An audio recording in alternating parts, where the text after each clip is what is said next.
Welcome in, fellow Potterheads. Tonight, beneath the starry ceiling of the Great Hall, we will be going over magical tales from the wizarding world to guide you gently into the realm of dreams. Before we disappear behind the veil of dreams, take a moment to cast your support spell, tap the like button, and join our magical community by subscribing. Also, I'm curious what time it is in your corner of the wizarding world. Whether you're watching from California, Hogsmeade, or London, share your location in the comments below. Your participation will be greatly appreciated and helps our magical community grow stronger. Now, the time for incantations has passed. Dim your lights, find your most comfortable position, and prepare to be transported to the world of witchcraft and wizardry as we begin tonight's magical tales. Chapter 1. The Magic of Canyon Magical Communities. Long before wizards built their towering castles and sprawling manors, long before the great magical cities rose from rolling hills and fertile plains, there existed those who sought the profound solitude and ancient power found only in the deep places of the earth, in the carved silence of stone canyons, where time itself seems to slow, and the very rocks whisper secrets gathered across millennia. Magical communities discovered something extraordinary. Here, nestled between towering walls of stratified stone, wizarding families found not just shelter, but a unique form of magic that could be found nowhere else in the world.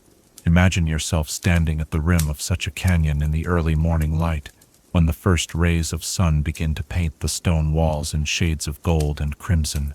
The air carries a different quality here, thick with magical potential that seems to rise from the very bedrock beneath your feet. As you peer into the depths below, you might catch glimpses of movement, the telltale shimmer of protective enchantments, or perhaps the warm glow of magical lights flickering like earthbound stars against the canyon walls. These are the signs of the canyon dwellers, wizards and witches, who have made their homes in one of the most challenging yet rewarding environments the magical world has to offer. The history of canyon magical communities stretches back to the earliest days of wizarding civilization, when the first magical families sought refuge from the growing tensions between magical and non-magical peoples.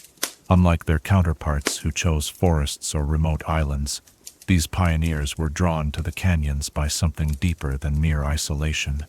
They sensed, with the intuitive wisdom that marks all great magical discoveries, that these geological formations possessed properties that could enhance and focus magical energy in unprecedented ways. The stone itself, carved by countless years of wind and water, creates a natural amphitheater that amplifies magical resonance. When a spell is cast within the confines of a canyon, the energy doesn't simply dissipate into the atmosphere as it might in open terrain. Instead, it bounces between the stone walls, gathering strength and complexity with each reflection until the simplest charm becomes a symphony of magical force. The canyon dwellers learned to harness this phenomenon, developing spellcasting techniques that were entirely unique to their environment. Consider how sound behaves in such a space. Your voice, when raised in incantation, returns to you transformed, carrying harmonics and overtones that seem to emerge from the stone itself. The canyon walls become willing participants in every spell, adding their own ancient wisdom to modern magical practice. This acoustic enhancement extends far beyond mere volume amplification. The stone remembers, you see, holding echoes of every spell cast within its embrace, creating a repository of magical knowledge that accumulates over generations. The architecture of canyon magical communities reflects this intimate relationship with the surrounding stone. Rather than imposing foreign structures upon the landscape, these wizards learn to work with the natural formations, carving their homes directly into the canyon walls. Walking through such a settlement, you would find yourself navigating a maze of interconnected chambers and passages, some natural caves expanded and refined by magic, others entirely created through patient collaboration between wizard and stone. The homes themselves are marvels of magical engineering. Windows carved through solid rock provide views across the canyon that change dramatically with the passing hours, as light and shadow play across the opposite walls in an ever-shifting display of natural artistry. These openings are often enhanced with magical glass that can alter its transparency according to the weather, providing clear views during storms while maintaining the crucial connection to the surrounding environment that canyon dwellers prize so highly. Doorways between homes are frequently cut as archways through shared walls of stone, creating a sense of community that is both intimate and expansive. Privacy is maintained through subtle wardwork rather than physical barriers, allowing neighbors to sense each other's presence without intrusion. The result is a living environment where individual families maintain their autonomy while participating in a collective magical ecosystem that spans the entire canyon community. The magical gardens of these settlements represent perhaps the most remarkable achievement of canyon-dwelling wizards. Where others might see only bare rock and sparse vegetation, these gardeners have created oases of green that seem to emerge directly from the stone itself. Terraced growing spaces carved into the canyon walls support not only common magical plants, but species that exist nowhere else. Flora that has adapted over generations to thrive in the unique magical environment created by the interaction of spellwork and stone. These gardens often extend deep into the canyon walls themselves, with root systems that tap into underground water sources, discovered and redirected through careful magical intervention. The plants grown here possess properties found nowhere else in the wizarding world, their magical essence concentrated and refined by the same acoustic principles that enhance spellcasting. Potions brewed with ingredients from canyon gardens are renowned for their potency and stability, effects that potion masters in other environments struggle to replicate despite access to superior equipment and more extensive ingredient collections. The daily rhythm of life in a canyon community follows patterns set by the movement of light and shadow across the stone walls. Morning brings a gradual illumination that begins at the canyon rim and slowly descends, revealing details of the settlement in layers like a magical photograph developing before your eyes. The quality of light changes throughout the day, from the warm gold of sunrise to the deep blue shadows of midday, and finally to the rich purples and crimsons of sunset that seem to set the very stones ablaze. These changes in lighting conditions affect not only the aesthetic experience of canyon life, but the magical practices as well. Certain spells work more effectively during specific times of day, when the angle of light and the temperature of the stone create optimal conditions for magical resonance. Canyon dwellers become extraordinarily sensitive to these subtle variations, developing an almost mystical connection to the daily cycles that govern their environment. Water plays a crucial role in canyon magical communities, though not always in ways that might immediately occur to outsiders. While some canyons are carved by rivers that continue to flow through their depths, providing obvious sources of water for daily needs, others appear completely dry to casual observation. The canyon-dwelling wizards, however, have learned to find and follow underground water courses, using divination and dowsing techniques refined over generations to locate springs and streams hidden within the rock itself. The sound of hidden water moving through stone becomes a constant backdrop to canyon life, a subtle music that influences everything from sleep patterns to spellcasting rhythms.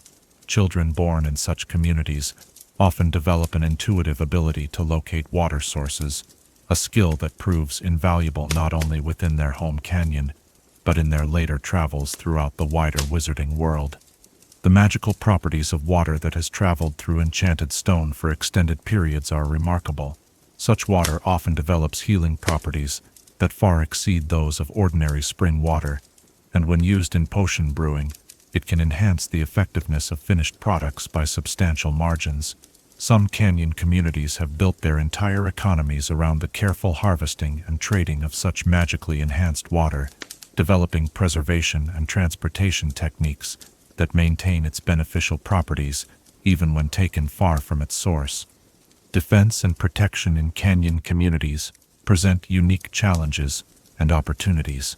The natural isolation provided by steep canyon walls offers excellent protection from casual discovery by non-magical peoples, but it also creates potential vulnerabilities if hostile forces do succeed in gaining access to the canyon approaches. Canyon dwellers have developed sophisticated early warning systems that take advantage of the acoustic properties of their environment, using the same sound amplification effects that enhance their spellcasting to detect approaching threats from great distances.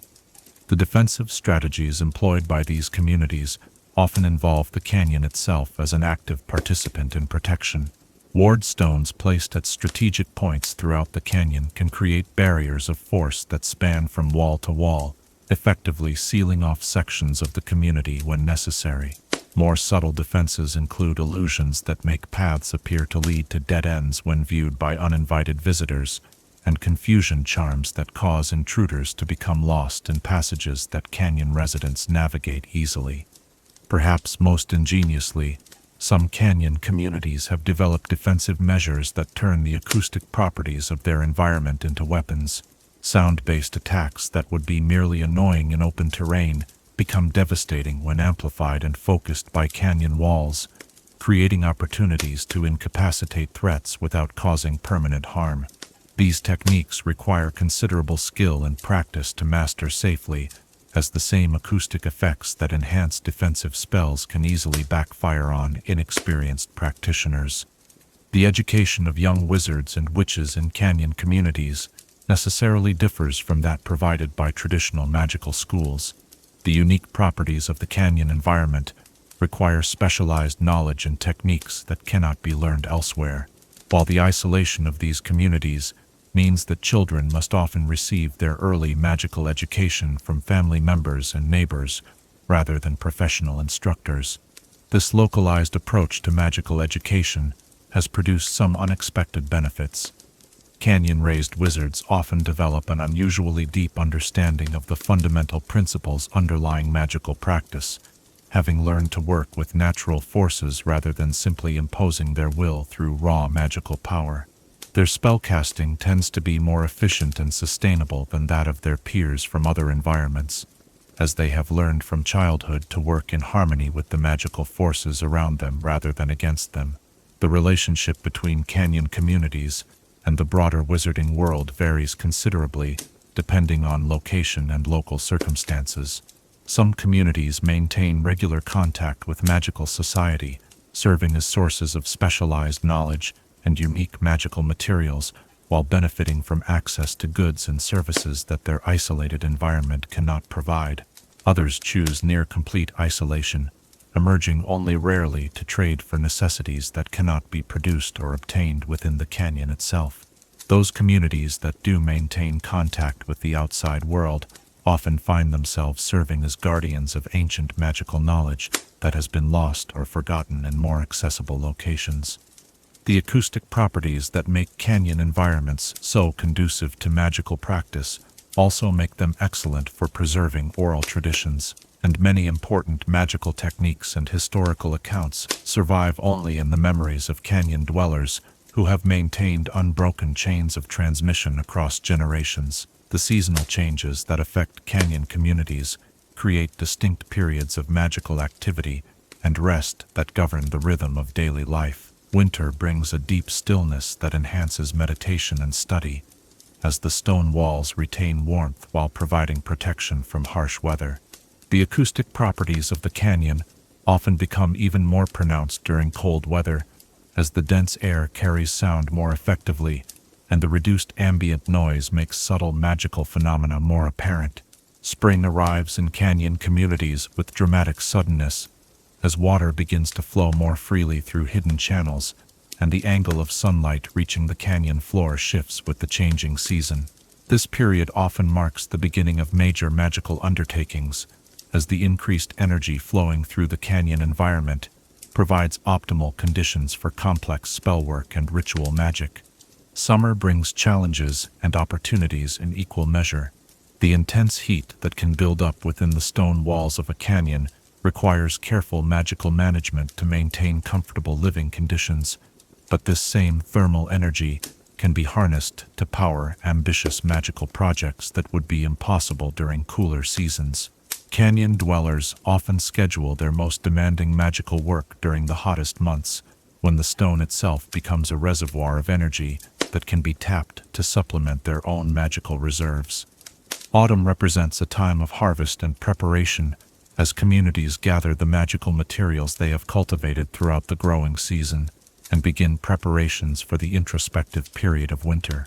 The changing angle of sunlight creates spectacular displays of color and shadow that mark the progression of the season, and many canyon communities celebrate the autumn equinox with festivals that showcase the unique acoustic properties of their environment through musical performances that could not be replicated anywhere else. As evening settles over the canyon walls and the last light fades from the stone faces high above, the magical communities nestled in these ancient places begin to glow with the warm light of hearth fires and magical illumination. The darkness brings its own kind of magic, as spells cast in the deep shadows take on different qualities than those performed in daylight, and the enhanced acoustic properties of the canyon environment become even more pronounced in the stillness of night. The stars, when visible from the canyon floor, appear as distant jewels set in a narrow strip of sky framed by the canyon walls. This limited view of the heavens creates a sense of intimacy with the cosmos that canyon dwellers treasure, and many of their most important magical rituals are timed to coincide with the appearance of specific stars or constellations within their narrow window of sky. The legacy of canyon magical communities extends far beyond their immediate geographical boundaries. The techniques and knowledge developed in these isolated settlements have influenced magical practice throughout the wizarding world, contributing innovations in acoustical magic, stonework enchantment, and environmental harmony that continue to benefit wizards and witches who have never set foot in a canyon. The specialized magical materials produced in these communities find their way into potions and artifacts created in distant locations, carrying with them a trace of the ancient power that flows through the deep places of the earth. Perhaps most importantly, canyon communities represent a different way of approaching the relationship between magical practitioners and the natural world. Rather than seeking to dominate or reshape their environment, these wizards have learned to work as partners with the stone and water and sky that surround them. This philosophy of magical practice emphasizes sustainability and harmony over raw power, creating techniques and traditions that can be maintained indefinitely without depleting the sources of energy upon which they depend. As you contemplate the remarkable achievements of these canyon-dwelling wizards, consider the patience and dedication required to develop such intimate knowledge of a challenging environment. Generation after generation of magical families have devoted their lives to understanding and working with the unique properties of their stone-walled world, creating a repository of knowledge and technique that represents one of the most specialized branches of magical practice known to the wizarding world. In the quiet depths of these ancient canyons, where the stone walls hold memories of countless spells, and the very air seems thick with accumulated magic, wizarding communities continue to thrive, using methods that would seem impossible to practitioners trained in more conventional environments. Their success stands as a testament to the adaptability and creativity of magical people when faced with challenges that demand innovation and cooperation rather than simple application of established techniques. What hidden strengths might reveal themselves if you chose to make your home in harmony with forces greater and older than yourself, learning to work with the patient wisdom of stone, rather than imposing your will upon an unwilling world. Chapter 2. The Development of Self-Winding Watches. In the gentle rhythm of time's eternal dance, where moments flow like water through cupped hands, magical timepieces have long captured the imagination of wizards who sought to measure the immeasurable. Tonight, we delve into the fascinating evolution of self-winding watches, those remarkable mechanical marvels that revolutionized how the magical world perceived and interacted with the passage of time itself. Picture yourself in the workshop of a master wizard clockmaker during the early 18th century, surrounded by the soft ticking of countless timepieces, each one a testament to the delicate marriage between magical theory and mechanical precision. The air is thick with the scent of polished brass and enchanted oils, while workbenches overflow with tiny gears, springs, and crystals that pulse with barely contained temporal energy. Here, in this sanctuary of measured time, the greatest breakthrough in magical horology was about to unfold. The story of self-winding watches begins not with a single inventor, but with a gradual recognition among magical communities that time itself could be harnessed as a source of perpetual energy. For centuries, wizards had observed that time flowed differently in various magical environments, sometimes accelerating in areas of high magical activity, sometimes slowing to an almost imperceptible crawl in places where ancient magic lay dormant. These observations led curious magical theorists to wonder whether the natural flow of temporal energy could be captured and channeled into useful work.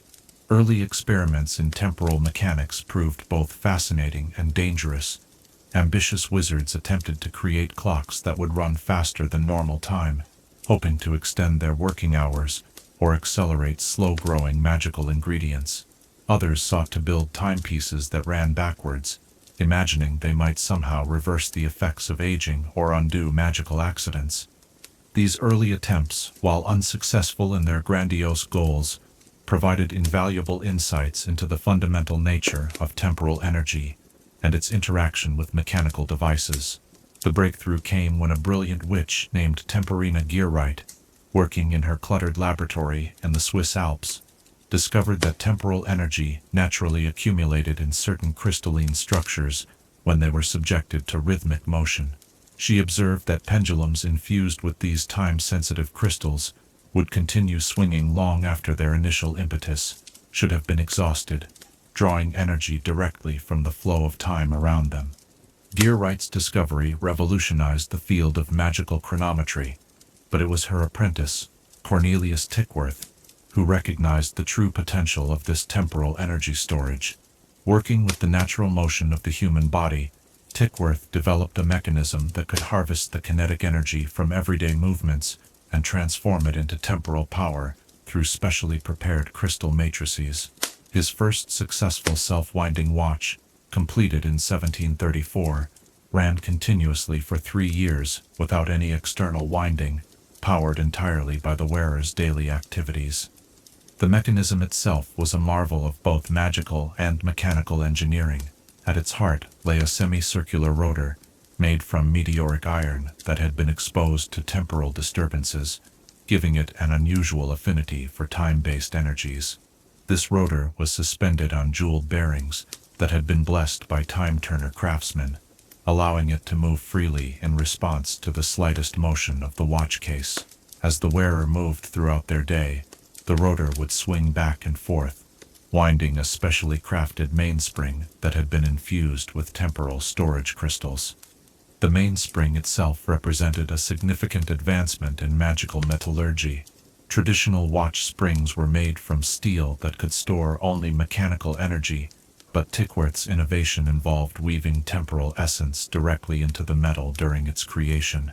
This process required the spring to be forged during specific astronomical alignments, when the natural flow of time was most receptive to magical manipulation. The resulting springs could store not only mechanical tension, but also temporal energy, creating a dual power system that provided remarkably consistent timekeeping. The early self-winding watches were magnificent pieces, their cases crafted from materials that naturally resonated with temporal frequencies. Gold remained popular for its resistance to magical corrosion, but silver that had been exposed to moonlight during lunar eclipses proved even more effective at conducting temporal energy. Some of the most prestigious timepieces featured cases made from crystallized time itself, a substance so rare and difficult to work with that only a handful of master craftsmen ever attempted its use. The faces of these watches displayed time in ways that would seem impossible to non-magical observers. Beyond the traditional hours and minutes, many featured additional hands that tracked magical time, lunar phases, and even seasonal variations in temporal flow. Some advanced models included small windows that showed the current position of various magical celestial bodies, information crucial for timing spells and potions that required precise astronomical conditions. The development of self-winding mechanisms had profound implications for magical society beyond mere convenience. For the first time, Wizards could carry precise timepieces that remained accurate regardless of their location or activities. This reliability proved especially valuable for potion masters, who often needed to measure ingredients or monitor brewing times with extraordinary precision. A few minutes' error in timing could mean the difference between a powerful healing draft and a useless, potentially dangerous mixture. Magical researchers also benefited enormously from the improved accuracy of self-winding timepieces.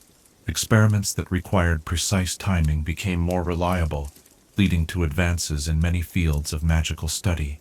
The ability to accurately measure very short time intervals opened new possibilities in charm work, where the timing between wand movements could affect the power and precision of spells.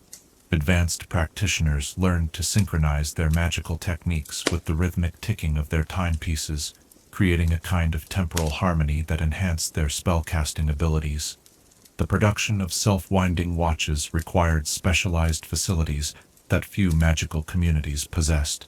The workshops had to be located in areas where temporal energy flowed consistently, typically in places where significant magical events had occurred, or where natural ley lines intersected. The crafting process itself demanded extraordinary patience and precision, as each component had to be created during specific conditions and assembled in a particular sequence to ensure proper temporal alignment. Master watchmakers developed secret techniques passed down through carefully guarded apprenticeships. The process of infusing temporal energy into mechanical components required not only technical skill but also an intuitive understanding of time's fundamental nature. Many promising apprentices found themselves unable to complete their training, not due to lack of mechanical ability, but because they could never quite grasp the subtle relationship between consciousness and temporal flow that was essential for creating truly superior timepieces. The economic impact of self-winding watches extended throughout magical society. The most basic models, while still expensive by the standards of ordinary mechanical timepieces, became affordable to middle-class wizarding families, democratizing access to precise timekeeping in ways that had never before been possible. This accessibility led to changes in how magical society organized itself, with businesses and institutions able to coordinate activities with unprecedented precision. High-end self-winding watches became symbols of status and sophistication, with wealthy wizards commissioning custom timepieces that incorporated family crests, personal astronomical charts, and unique magical features tailored to their individual needs. Some of these bespoke watches included complications such as alarm functions that could alert the wearer to approaching magical storms, calendars that automatically adjusted for variations in magical time flow, and even small compartments for storing emergency potions or spell components. The cases of luxury self-winding watches often featured elaborate decorations that served both aesthetic and functional purposes. Engravings of astronomical symbols weren't merely ornamental, they were precisely calculated sigils that helped focus temporal energy and improve the watch's accuracy. Gemstone settings might include crystals chosen for their temporal properties rather than their beauty, though the most skilled craftsmen managed to achieve both functional excellence and stunning visual appeal. As the 18th century progressed, innovations in self-winding technology continued to emerge. Some watchmakers experimented with multiple rotors that could capture energy from different types of motion, creating timepieces that remained wound even during relatively sedentary periods. Others developed more sophisticated temporal storage systems that could accumulate energy over extended periods, creating watches that could run for months without any motion at all. The magical community's adoption of self-winding watches influenced fashion and daily life in subtle but significant ways. The need to keep timepieces properly wound through regular motion encouraged more active lifestyles among wizards who had previously spent long hours in sedentary study or research. The gentle weight and movement of a well-made watch became a comforting presence, a constant reminder of time's passage that helped many wizards better organize their daily activities. Social customs evolved around the gifting and inheritance of self-winding watches. It became traditional for magical families to present their children with their first self-winding timepiece upon reaching magical maturity, marking the transition from childhood's timeless existence to adult responsibility for managing one's time effectively. These watches often became treasured family heirlooms, passed down through generations along with the accumulated temporal energy stored in their mechanisms. The technical challenges of maintaining self-winding watches required the development of specialized repair techniques and tools. Watchmakers had to learn to work with temporal energy safely, using protective enchantments to prevent accidental time displacement while servicing delicate mechanisms. The most skilled repairmen could detect problems in a watch's temporal alignment by simply listening to its rhythm, their trained ears capable of identifying subtle variations that indicated impending mechanical failure. Educational institutions began incorporating chronometry into their curricula, recognizing that understanding temporal mechanics had become essential knowledge for many magical professions. Students learned not only how to read and maintain their timepieces, but also how to recognize and work with the various types of temporal energy they might encounter in their future careers. This education proved valuable beyond mere practical utility, as studying time's behavior provided insights into fundamental magical principles that enhanced understanding in many other fields. The influence of self-winding watch technology extended into other areas of magical innovation. The techniques developed for storing temporal energy found applications in larger magical devices, from grandfather clocks that could regulate the time flow in entire buildings to massive chronometers used by magical governments to coordinate activities across vast distances. The principles underlying self-winding mechanisms also influenced the development of other self-sustaining magical devices, from ever-burning candles to self-repairing clothing. International magical trade was transformed by the reliability of self-winding timepieces. Merchants could now schedule meetings and deliveries with confidence, knowing that all parties would be working from synchronized, accurate time references. This coordination enabled more complex trade relationships and larger commercial ventures, contributing to the general prosperity of magical communities that embraced the new technology. The cultural impact of widespread access to precise timekeeping cannot be overstated. Magical society became more punctual and organized, with social expectations evolving to emphasize promptness and efficient time management. This shift had both positive and negative consequences, as increased productivity and coordination came at the cost of some of the leisurely, spontaneous character that had previously marked wizarding social life.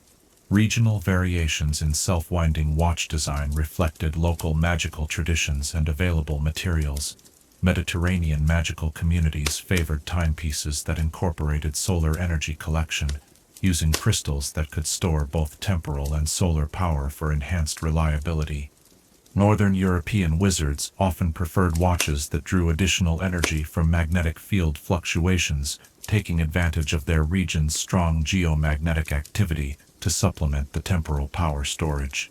The finest self-winding watches achieved a level of accuracy that approached the theoretical limits of mechanical timekeeping. Master craftsmen learned to compensate for variations in temporal flow caused by altitude, magical field strength, and even emotional states of the wearer. These adjustments required deep understanding of both mechanical principles and magical theory, creating timepieces that were as much works of art as they were functional instruments. As night settles around us, and the gentle ticking of countless timepieces marks the steady progression of moments into memory, we can appreciate the profound achievement represented by these self-winding marvels. They stand as testament to human ingenuity and magical understanding, reminding us that time itself can be harnessed to serve our needs, while remaining forever beyond our complete control. The legacy of self-winding watch development continues to influence modern magical practice, from the scheduling of complex magical rituals to the coordination of international magical cooperation. In every precise measurement and carefully timed spell, we see echoes of those early innovators who dared to capture time itself and make it serve the needs of magical communities worldwide. How might your own relationship with time transform if you carried with you always a reminder of its preciousness, wound by your very movements and devoted to marking each precious moment as it passes into the treasure house of memory? Chapter 3. the ancient wizarding villages of Trinidad and Tobago, where turquoise waters lap against shores blessed by centuries of magical practice, and trade winds carry whispers of spells cast in languages both ancient and new. The Caribbean islands of Trinidad and Tobago hold secrets that few in the wider wizarding world have ever discovered. In this gentle evening hour, let us journey together to these tropical magical communities, where indigenous wisdom merged with European traditions to create something entirely unique in the tapestry of global magical culture. The twin islands of Trinidad and Tobago, floating like emerald jewels in the Caribbean Sea, have been home to magical communities far longer than most wizarding historians realize. Long before European wizards arrived with their wands and formal spell structures, the indigenous peoples of these islands practiced forms of magic that drew their power from the natural rhythms of tropical life. The Arawak and Caribbean peoples understood magic as an integral part of existence, woven into every aspect of daily life, from the cultivation of crops to the navigation of treacherous waters. When you imagine these early magical practitioners, picture them working in harmony with the intense natural forces that shape tropical islands. Their magic flowed like the warm rains that nourish the rainforest, sudden and powerful, but always in service to the greater balance of life. They called upon the spirits of the mahogany and saman trees, whose massive trunks and spreading canopies provided shelter for entire communities. They worked with the rhythms of the sea turtles that nested on moonlit beaches, timing their most important rituals to coincide with these ancient cycles of renewal. The arrival of European wizards in the 16th and 17th centuries brought dramatic changes to these peaceful islands, but unlike in many other parts of the magical world, the encounter resulted in a remarkable synthesis, rather than conquest or displacement. The Spanish, French, and British magical communities that established themselves in Trinidad and Tobago found that their traditional European magic often failed to work properly in the tropical environment. Spells that had been perfected in temperate climates proved unreliable when cast under the intense Caribbean sun, or during the fury of hurricane season. Rather than imposing their will through force, many of the more thoughtful European magical settlers chose to learn from the indigenous practitioners, whose techniques had evolved over millennia to work in harmony with local conditions. This cultural exchange created magical traditions that were unlike anything found elsewhere in the wizarding world, blending European formal structure with indigenous intuitive practices in ways that enhanced the power and effectiveness of both approaches. The villages that emerged from this cultural fusion were architectural marvels that reflected their mixed heritage. Traditional European magical construction techniques were adapted to tropical conditions, creating buildings that could withstand hurricanes while maintaining the temperature regulation and protective enchantments that magical families required.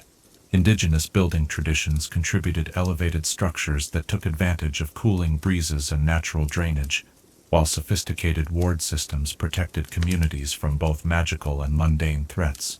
Walking through one of these ancient villages, you would find yourself surrounded by a riot of color and life that reflects the abundant natural environment. Houses built from magical woods that resist both termites and decay line streets that follow the natural contours of the land, their walls painted in brilliant blues, greens, and yellows that shift subtly throughout the day in response to changing light conditions. Gardens overflow with both European magical plants that have adapted to tropical conditions, and indigenous species whose magical properties were unknown to the wider wizarding world. The heart of each village typically centered around a plaza or common area where the community's most important magical activities took place.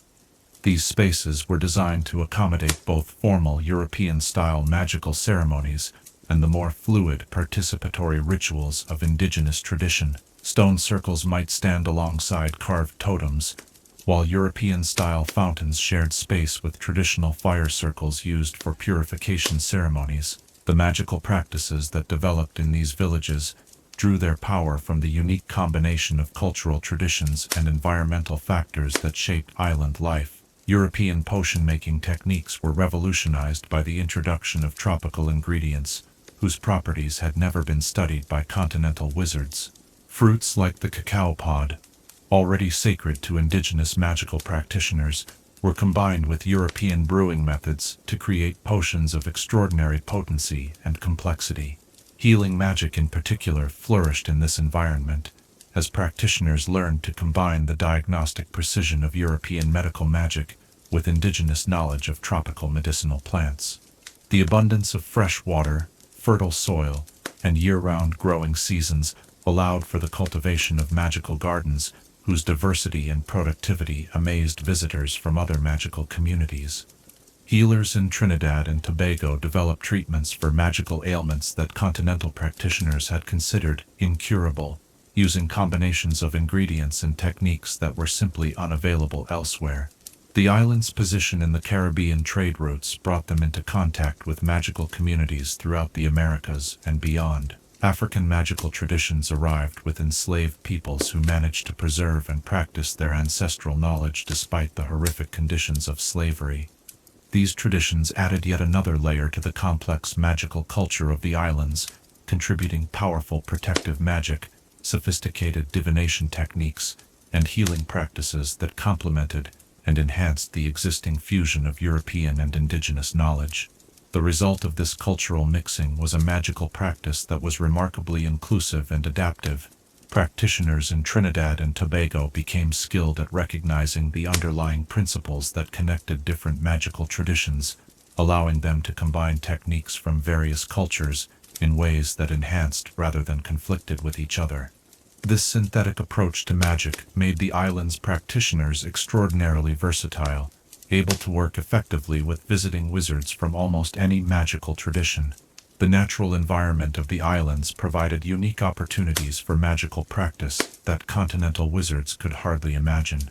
The constant warmth and humidity created ideal conditions for certain types of potion brewing, while the abundance of fresh water from mountain streams enhanced the power of cleansing and purification rituals. The rich volcanic soil of Trinidad was particularly prized for growing magical plants, as its mineral content and natural magical conductivity created growing conditions that produced herbs and flowers of exceptional potency.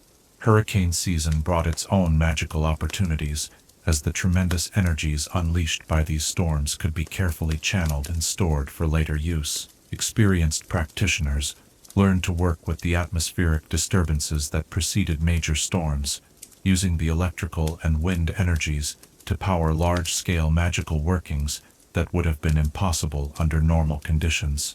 The storms themselves were viewed not as destructive forces to be feared, but as powerful expressions of natural magic that could be understood, and to some extent influenced by those with sufficient skill and knowledge.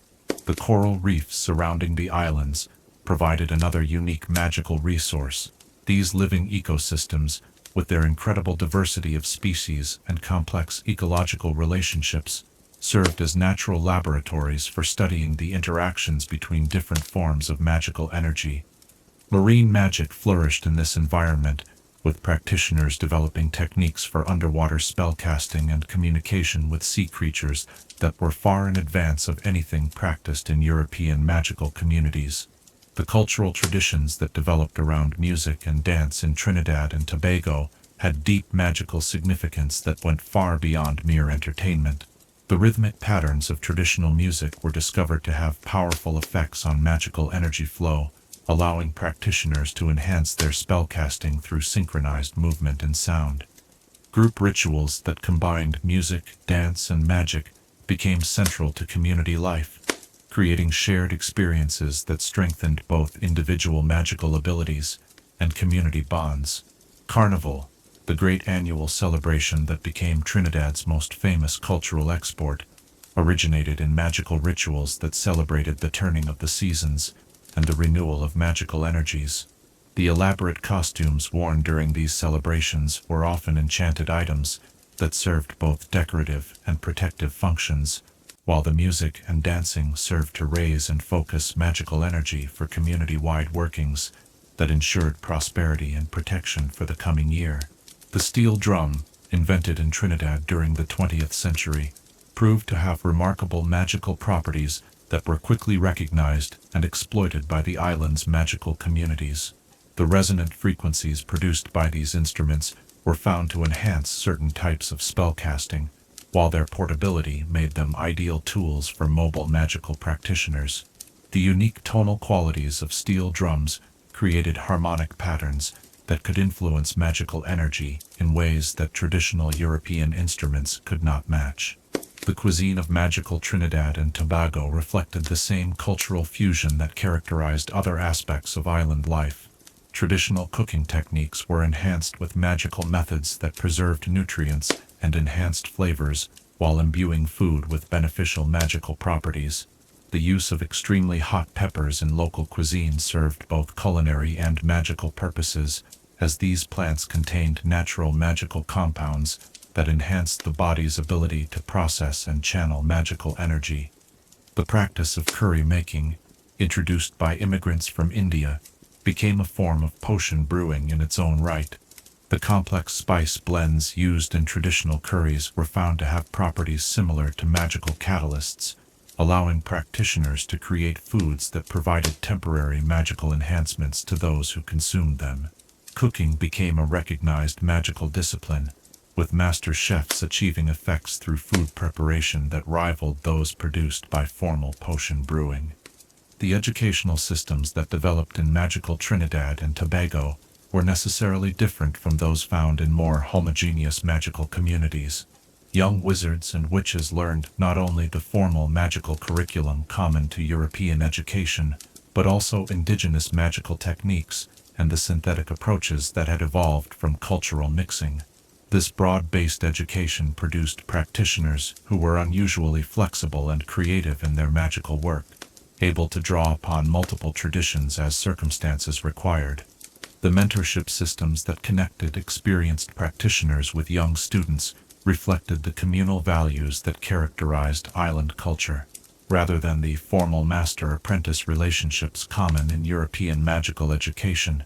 Trinidad and Tobago developed more fluid mentoring arrangements that allowed students to learn from multiple teachers while contributing to community magical work from an early age. This approach produced practitioners who understood magic as a community resource rather than individual power, fostering cooperation and sharing that strengthened the entire magical community. The island's magical communities maintained connections with the wider wizarding world while preserving their unique cultural identity. Visiting wizards were welcomed and their techniques studied, but always with an eye toward understanding how new knowledge could be integrated with existing traditions rather than replacing them. This selective adaptation allowed the communities to benefit from external innovations while maintaining the cultural coherence that was the source of their magical strength. Trade relationships with other magical communities were built around the island's unique magical resources and techniques. Tropical magical ingredients grown nowhere else in the world were exchanged for European magical tools and knowledge, while the synthetic magical techniques developed on the islands were shared with practitioners from other cultures who could adapt them to their own conditions. These exchanges enriched all involved parties, while helping to spread the inclusive, adaptive approach to magic that characterized Trinidad and Tobago practice. The natural beauty of the islands provided constant inspiration for magical work, as practitioners learned to draw upon the aesthetic and emotional power of their environment to enhance their spellcasting abilities. The brilliant colors of tropical birds, the complex patterns of light filtering through rainforest canopies, and the ever-changing moods of the sea all served as sources of magical inspiration that influenced the development of uniquely beautiful and effective magical techniques. As evening approaches, and the trade winds carry the scent of frangipani and salt spray across these magical islands, we can appreciate the remarkable achievement represented by the wizarding communities of Trinidad and Tobago. Through openness to other cultures, respect for indigenous wisdom, and creative adaptation to their unique environment, they created magical traditions that enriched not only their own lives, but the broader magical world that they influenced through trade, education, and example. Their story reminds us that magical strength often comes not from isolation and purity, but from the willing embrace of diversity and the creative synthesis of different approaches to understanding the mysteries of magical practice. In their success, we see proof that magic, like culture itself, grows stronger and more beautiful when different traditions meet in mutual respect and genuine curiosity about what each might learn from the other. What magical possibilities might unfold if you approached unfamiliar traditions not with suspicion or superiority, but with the genuine curiosity to understand what wisdom they might offer for enriching your own magical practice. Chapter 4. The different types of magical announcements. In the quiet moments between twilight and true darkness, when the day's urgent matters begin to settle into peaceful memory, consider the remarkable ways that news and important information have traveled through the magical world across the centuries. Tonight, we explore the fascinating evolution of magical announcements, from the thunderous arrival of a red-hot howler to the gentle whisper of enchanted parchment that appears as if from nowhere, each method perfectly suited to its purpose and audience. The art of magical communication has always been driven by necessity, urgency, and the fundamental human need to share important information across distances that would challenge even the swiftest owl.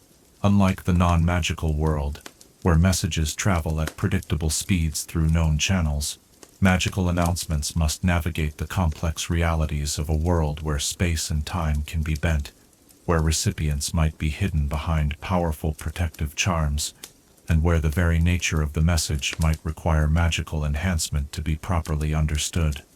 The most dramatic and emotionally charged of all magical announcements is undoubtedly the howler, a scarlet envelope that seems to pulse with barely contained fury from the moment it materializes before its intended recipient. Picture yourself in the quiet of the great hall during breakfast, the gentle clink of cutlery and murmur of morning conversation suddenly interrupted by the arrival of this ominous red missive. The envelope itself appears to tremble with anticipation, growing warmer and more agitated with each passing second, until the hapless recipient has no choice but to open it or risk the consequences of its spontaneous eruption. When finally opened, a howler transforms the sender's voice into a magically amplified roar that can be heard throughout whatever space the recipient occupies. The magic involved in creating these explosive messages is both complex and emotionally driven, requiring the sender to literally pour their fury, disappointment, or urgent concern into the parchment as they write. The intensity of emotion becomes fuel for the magical enhancement, ensuring that the message arrives with full dramatic impact.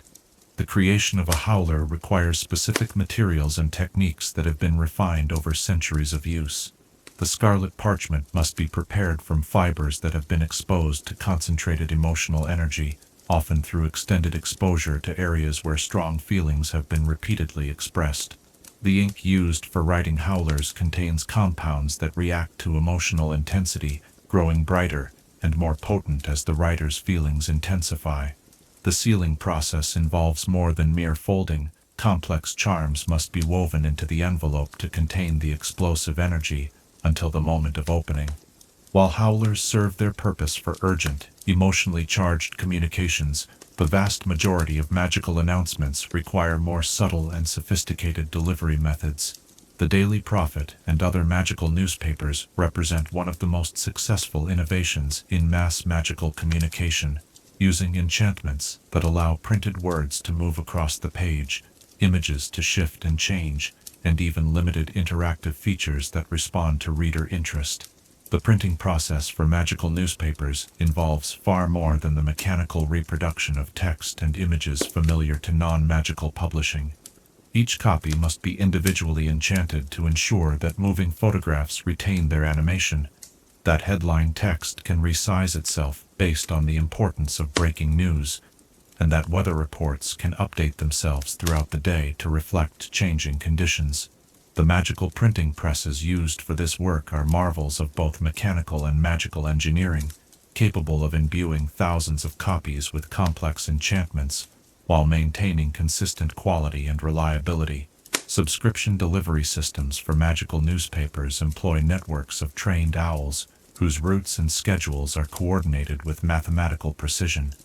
These birds learn to recognize individual subscribers, not just by appearance but by magical signature, ensuring that newspapers reach their intended recipients even when those recipients are traveling or temporarily relocated. The most sophisticated newspaper delivery systems can track subscribers across international boundaries, automatically adjusting delivery schedules to account for time zone differences and local magical regulations.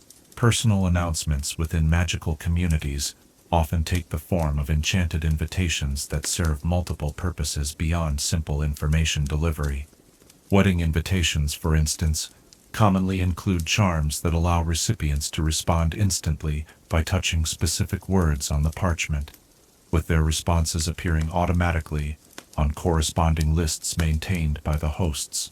More elaborate invitations might include temporary portkey functionality, allowing guests to travel directly to the celebration venue by touching a designated element of the invitation at the specified time.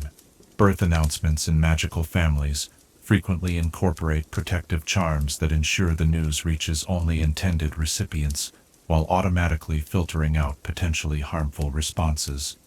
These announcements often feature parchment that changes color to reflect the magical strength of the newborn, ink that shimmers with protective blessings, and sometimes even tiny samples of the child's magical aura preserved in crystalline inclusions within the parchment itself. Professional announcements serve the crucial function of maintaining communication within the complex network of magical trades and services that keep wizarding communities functioning. When a potioneer discovers a more effective brewing technique, when a wand maker perfects a new core combination, or when a magizoologist identifies a previously unknown creature behavior, this information must be shared quickly and accurately throughout the relevant professional community. Magical professional journals employ sophisticated distribution systems that automatically sort and deliver announcements based on subscriber interests and expertise levels. A single research announcement might be simultaneously delivered in different versions: a detailed technical report for fellow researchers, a simplified summary for students and general practitioners, and a brief notification for those who need to be aware of the development without requiring complete understanding of its implications. Emergency announcements represent perhaps the most critical category of magical communication, as lives may depend upon the speed and reliability of information delivery. The magical emergency systems developed by various wizarding governments use multiple redundant delivery methods to ensure that critical information reaches all intended recipients regardless of individual circumstances or location. Ministry emergency announcements often begin with Patronus messages sent to key officials and emergency responders, followed by automated announcements broadcast through magical wireless networks, and concluded with physical notices delivered by emergency owl services to all registered magical households in affected areas. This layered approach ensures that even if some communication channels are disrupted by whatever emergency situation is unfolding, alternative methods remain available to maintain community safety. The Patronus messaging system, while originally developed for individual communication, has proven remarkably effective for official announcements due to its speed, reliability, and inherent security features. A Patronus messenger carries not just spoken words, but also emotional undertones and magical signatures that make forgery extremely difficult. Recipients learn to recognize the Patronus forms of regular senders, providing an additional layer of authentication that helps prevent the transmission of false or malicious information. Commercial announcements in magical communities have evolved sophisticated techniques for reaching potential customers while respecting privacy and avoiding the aggressive intrusion common in non-magical advertising. Magical shop windows often feature animated displays that can sense the interests of passers-by and adjust their presentations accordingly, while enchanted handbills distribute themselves selectively to individuals whose purchasing history or current magical needs suggest genuine interest in advertised products or services. The regulation of magical advertising presents unique challenges that require specialized legal frameworks. Enchanted advertisements must be prevented from using compulsion charms, love potions, or other magical influences that might override the free will of potential customers. Magical advertising standards boards maintain detailed guidelines about acceptable enhancement levels, truth in advertising requirements for magical products, and consumer protection measures that prevent exploitation of vulnerable populations. International magical announcements must navigate complex issues of magical law, cultural sensitivity, and technical compatibility between different national magical systems. The International Confederation of Wizards maintains sophisticated communication networks that can translate not just language, but magical concepts and cultural references that might be misunderstood by recipients from different magical traditions. Diplomatic announcements between magical governments employ multiple layers of encryption and authentication to prevent interception or falsification by hostile parties. These communications often use magical techniques that have no non-magical equivalent, such as messages that can only be read by recipients who possess specific magical signatures, or announcements that self-destruct if tampered with during transmission. Academic announcements within magical educational institutions serve the dual purpose of disseminating important information and maintaining the intellectual community that advances magical knowledge. Hogwarts talking portraits provide a unique announcement system that allows information to be shared throughout the castle, while enabling interactive clarification when recipients have questions about the content or implications of announced information.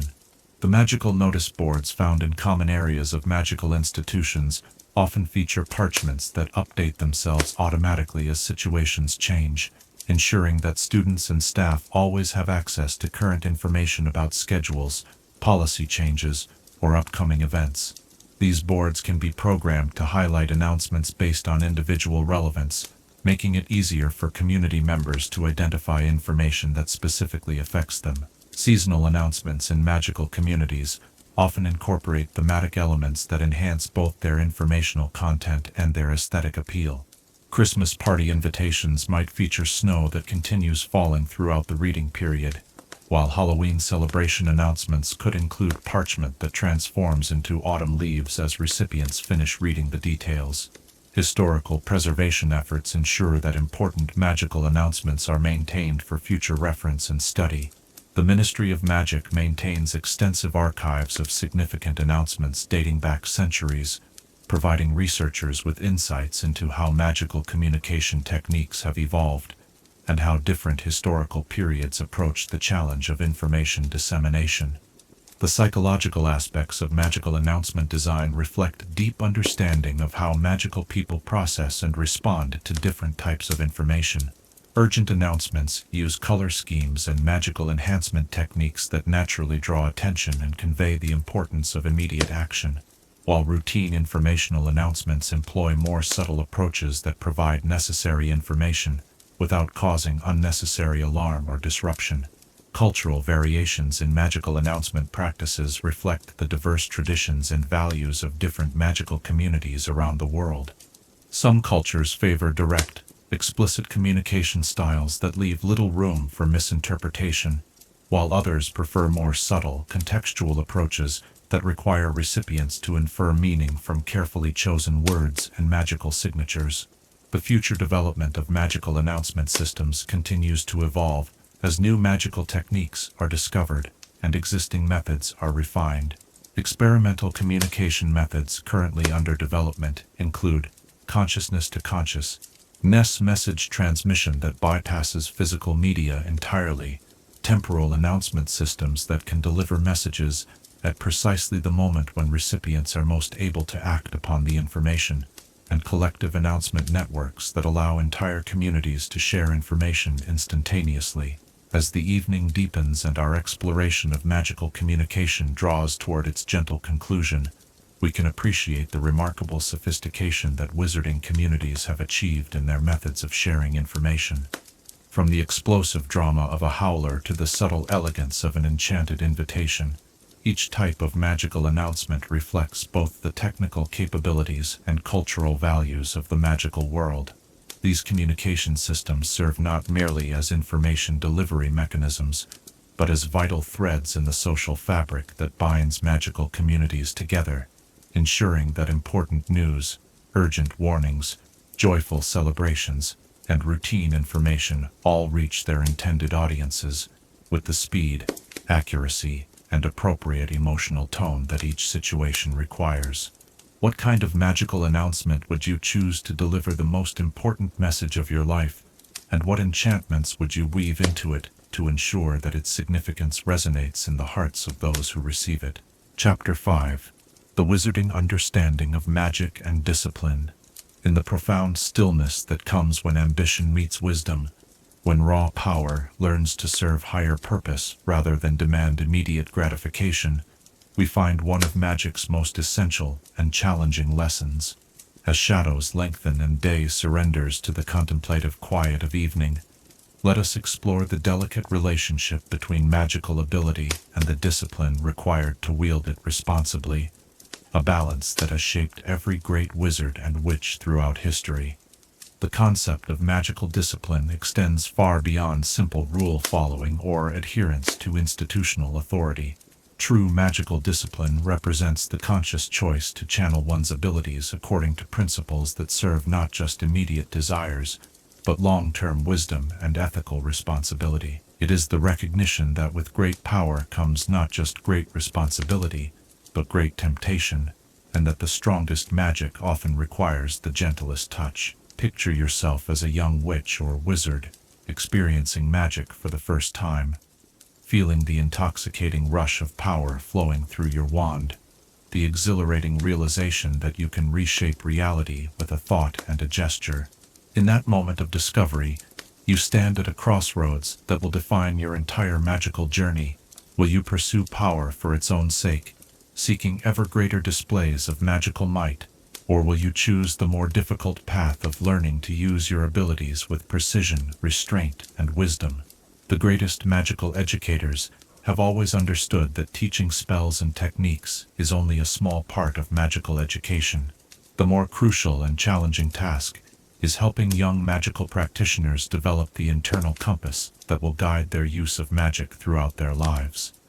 This process begins not with grand pronouncements about good and evil, but with small, everyday choices about how to handle minor magical abilities. Consider the seemingly simple decision faced by every young wizard who discovers they can use magic to complete household chores effortlessly. The undisciplined response is to immediately apply magic to every mundane task, reveling in the convenience and power this represents. The disciplined approach requires the wisdom to understand that some tasks are worth doing manually, that the process of manual work often provides benefits that magical shortcuts cannot replace, and that excessive reliance on magic for trivial matters can weaken both magical abilities and personal character. This principle extends throughout all aspects of magical education and practice. Students learning transfiguration must master not just the techniques for changing one object into another, but the judgment to know when such changes are appropriate and beneficial. The power to transform a rock into a bird carries with it the responsibility to understand the ethical implications of creating life, even temporarily, and the potential consequences of introducing artificial creatures into natural ecosystems. The study of potions provides particularly clear examples of how discipline and magical ability must work together. A talented student might quickly master the technical aspects of brewing complex potions, understanding the precise timing, temperature control, and ingredient preparation required for success. However, true mastery requires the discipline to brew only potions that serve legitimate purposes, to resist the temptation to create substances that might cause harm, and to maintain the rigorous standards of quality and safety that potion making demands. Healing magic presents perhaps the most profound challenges for magical discipline, as the power to cure disease and mend injury carries with it extraordinary moral responsibilities. Skilled magical healers must develop not only the technical abilities required for complex medical magic, but also the judgment to know when intervention is appropriate, the humility to recognize the limits of their abilities, and the emotional discipline to maintain professional objectivity while dealing with suffering and death. The relationship between emotion and magical discipline creates one of the most complex aspects of magical education. Powerful emotions can dramatically enhance magical abilities, providing the energy and focus needed for particularly challenging spells. However, uncontrolled emotions can also lead to magical accidents, unintended consequences, and the kind of reckless spellcasting that endangers both the practitioner and innocent bystanders. Learning to work with rather than against emotional energy requires a sophisticated understanding of one's own psychological patterns and triggers. Disciplined magical practitioners develop techniques for channeling strong emotions into productive magical work, while maintaining enough control to stop or modify their spellcasting if circumstances change unexpectedly. This emotional regulation becomes especially crucial during times of stress, conflict, or personal crisis, when the temptation to use magic impulsively is strongest. The development of magical discipline often follows predictable patterns that experienced educators learn to recognize and guide.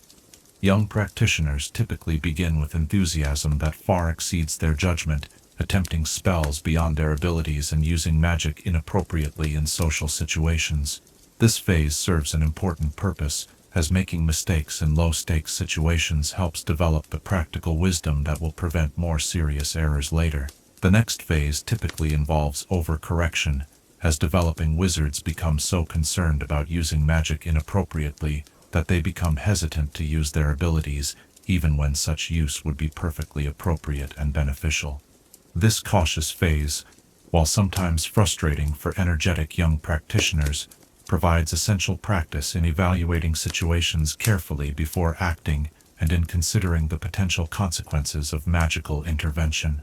Mature magical discipline emerges when practitioners develop the ability to assess each situation independently, using their accumulated experience and ethical understanding to make appropriate decisions about when and how to use their magical abilities. This mature approach requires not rigid adherence to abstract rules, but flexible application of fundamental principles to the unique circumstances of each situation.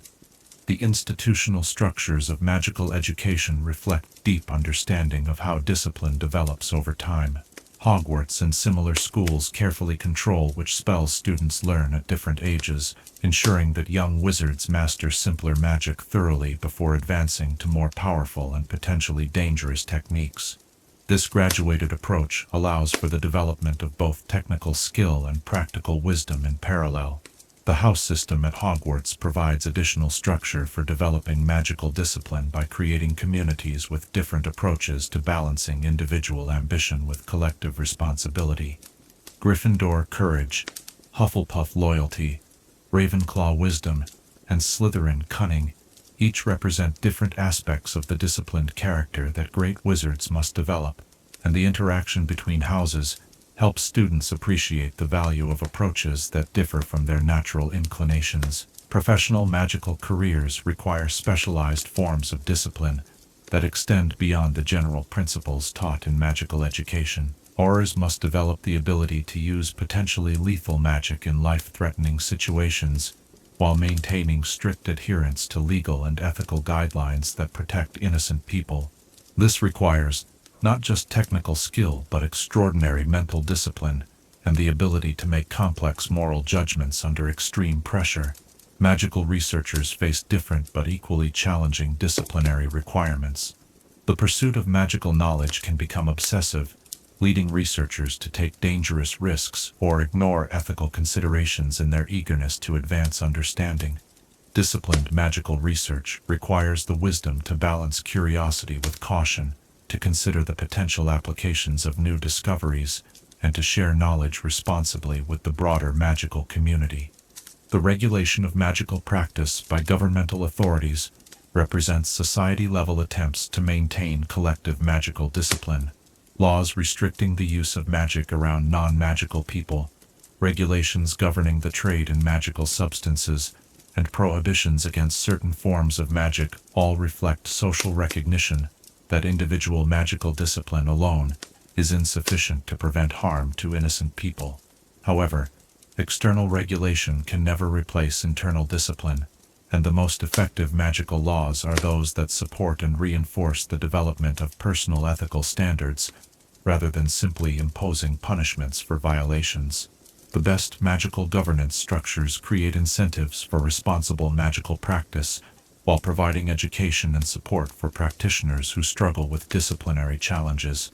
Cultural variations in approaches to magical discipline reflect different philosophical traditions and social values. Some magical communities emphasize strict adherence to traditional practices and formal codes of conduct, believing that established wisdom provides the safest foundation for responsible magic use.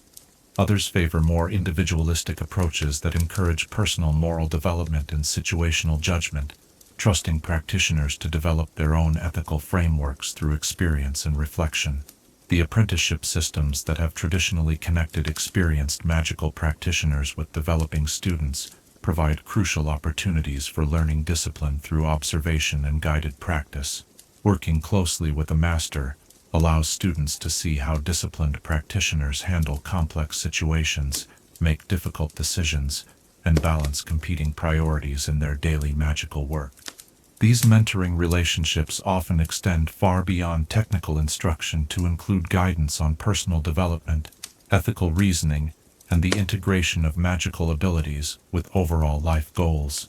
The best magical mentors understand that their role includes helping students develop not just magical skills, but the character traits that will allow them to use those skills wisely throughout their careers. The challenges of maintaining magical discipline become more complex as practitioners grow older and more powerful. Advanced wizards and witches must resist the temptation to use their accumulated abilities to dominate others, to avoid difficult situations through magical shortcuts, or to become isolated from non-magical society through excessive reliance on magical conveniences. Some of the most respected figures in magical history are remembered not primarily for their raw power, but for their restraint in using that power. These individuals understood that true magical mastery often involves choosing not to use magic when lesser approaches would be more appropriate, and that the greatest demonstrations of magical skill sometimes involve the subtle application of simple spells rather than dramatic displays of complex magic. The relationship between magical discipline and creativity presents interesting paradoxes that challenge simple approaches to magical education. Rigid adherence to established techniques and traditional approaches can inhibit the innovation and experimentation that advance magical knowledge and technique. However, undisciplined experimentation can lead to dangerous accidents and harmful discoveries that threaten both practitioners and innocent bystanders. Successful magical innovators learn to combine creative exploration with disciplined methodology, approaching new magical possibilities with both enthusiasm and caution. They develop systematic approaches to testing new ideas, careful documentation of their experiments, and consultation with other experts before attempting particularly ambitious or risky magical work. The psychological aspects of magical discipline involve complex interactions between personality traits, learned behaviors, and social influences. Some individuals naturally gravitate toward careful, methodical approaches to magic use, while others struggle with impulsiveness and the desire for immediate gratification. Effective magical education must account for these individual differences, while helping all students develop the disciplinary skills they need for safe and ethical magical practice.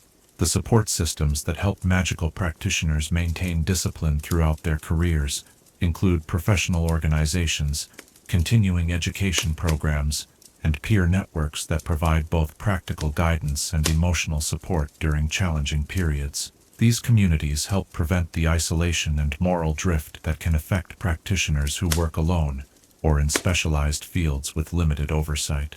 As our exploration of magical discipline draws toward its peaceful conclusion, we can appreciate the profound wisdom embedded in the tradition of requiring young wizards and witches to spend years studying not just magical techniques, but the principles that should guide their use. This investment in character development, alongside skill development, reflects deep understanding that magic without discipline is not just ineffective, but potentially catastrophic. The journey toward mature magical discipline never truly ends, as each new situation and challenge provides opportunities for further growth in wisdom and understanding. Even the most experienced practitioners continue learning throughout their careers, refining their judgment, expanding their ethical understanding, and developing deeper appreciation for the responsibilities that accompany magical ability.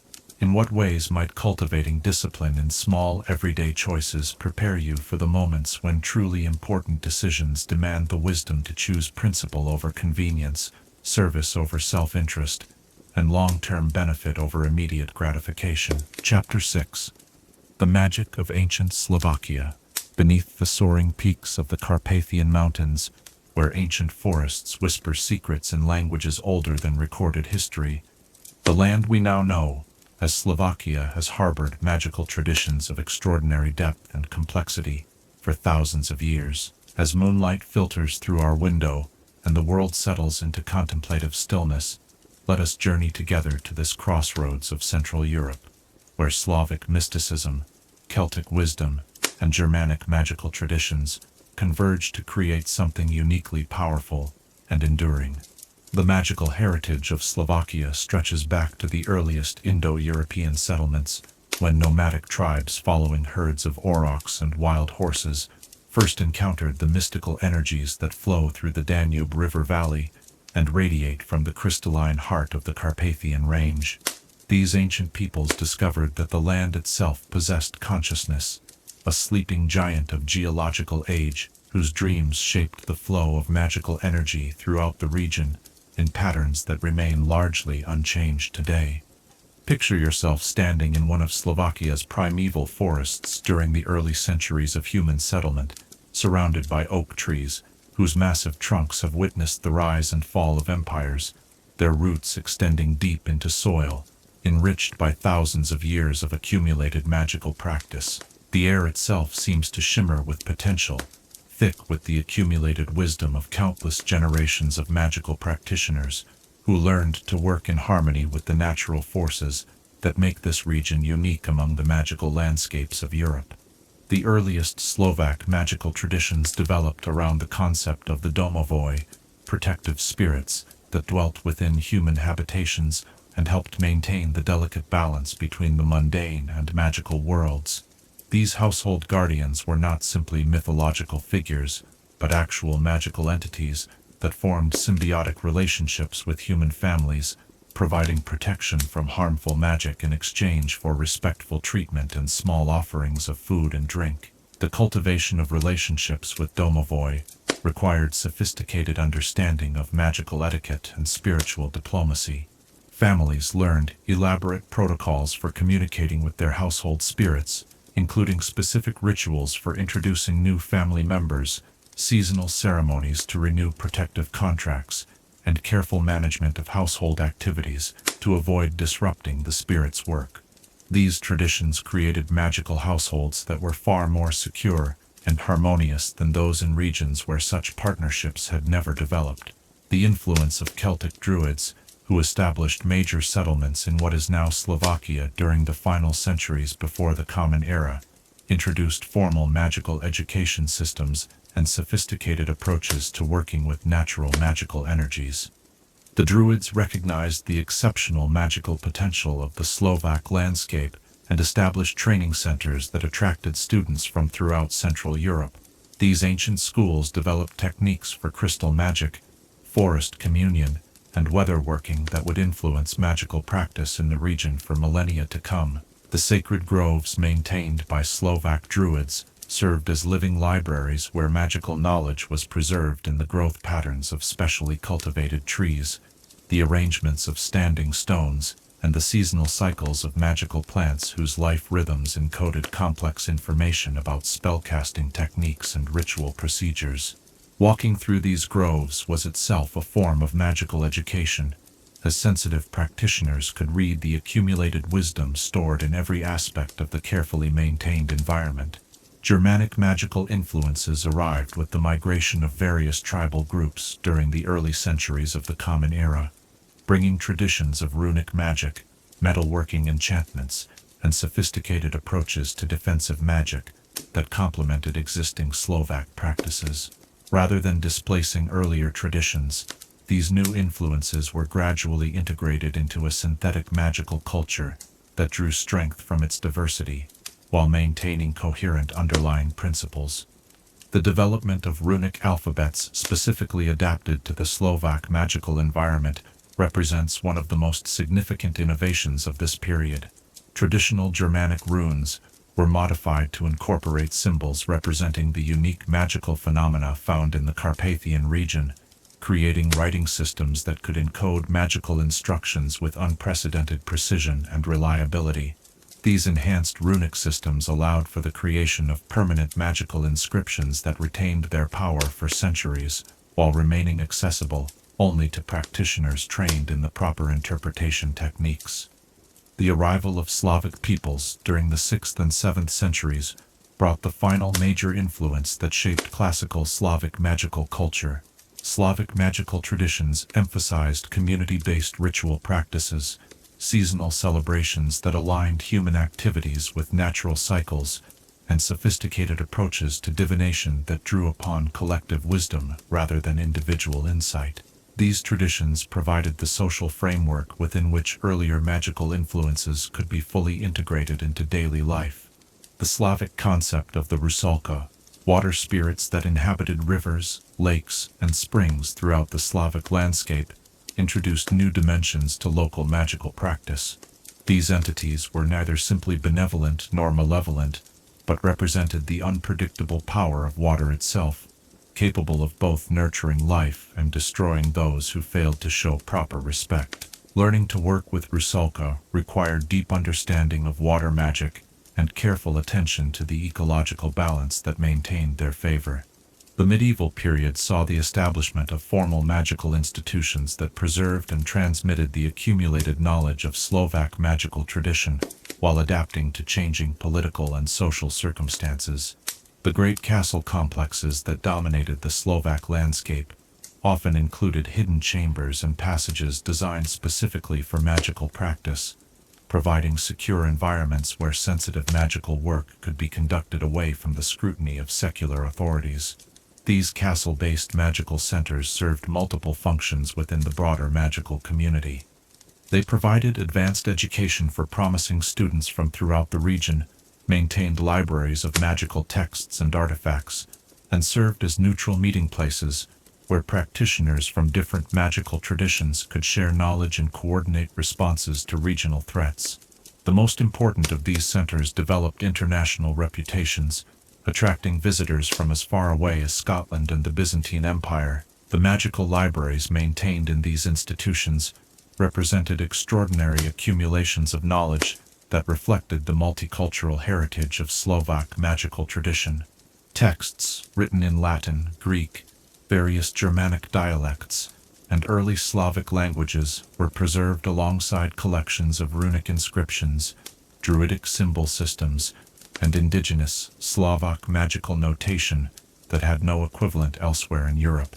These diverse collections required librarians with exceptional linguistic and magical skills to maintain proper organization and accessibility.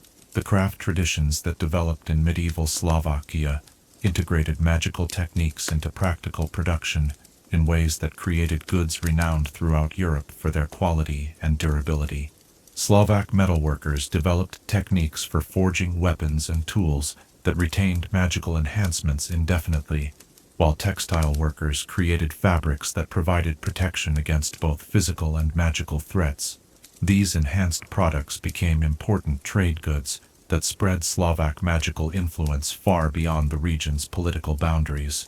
The glassmaking traditions of Slovakia proved particularly receptive to magical enhancement, as the region's abundant silica deposits possessed natural magical properties that could be concentrated and shaped during the manufacturing process.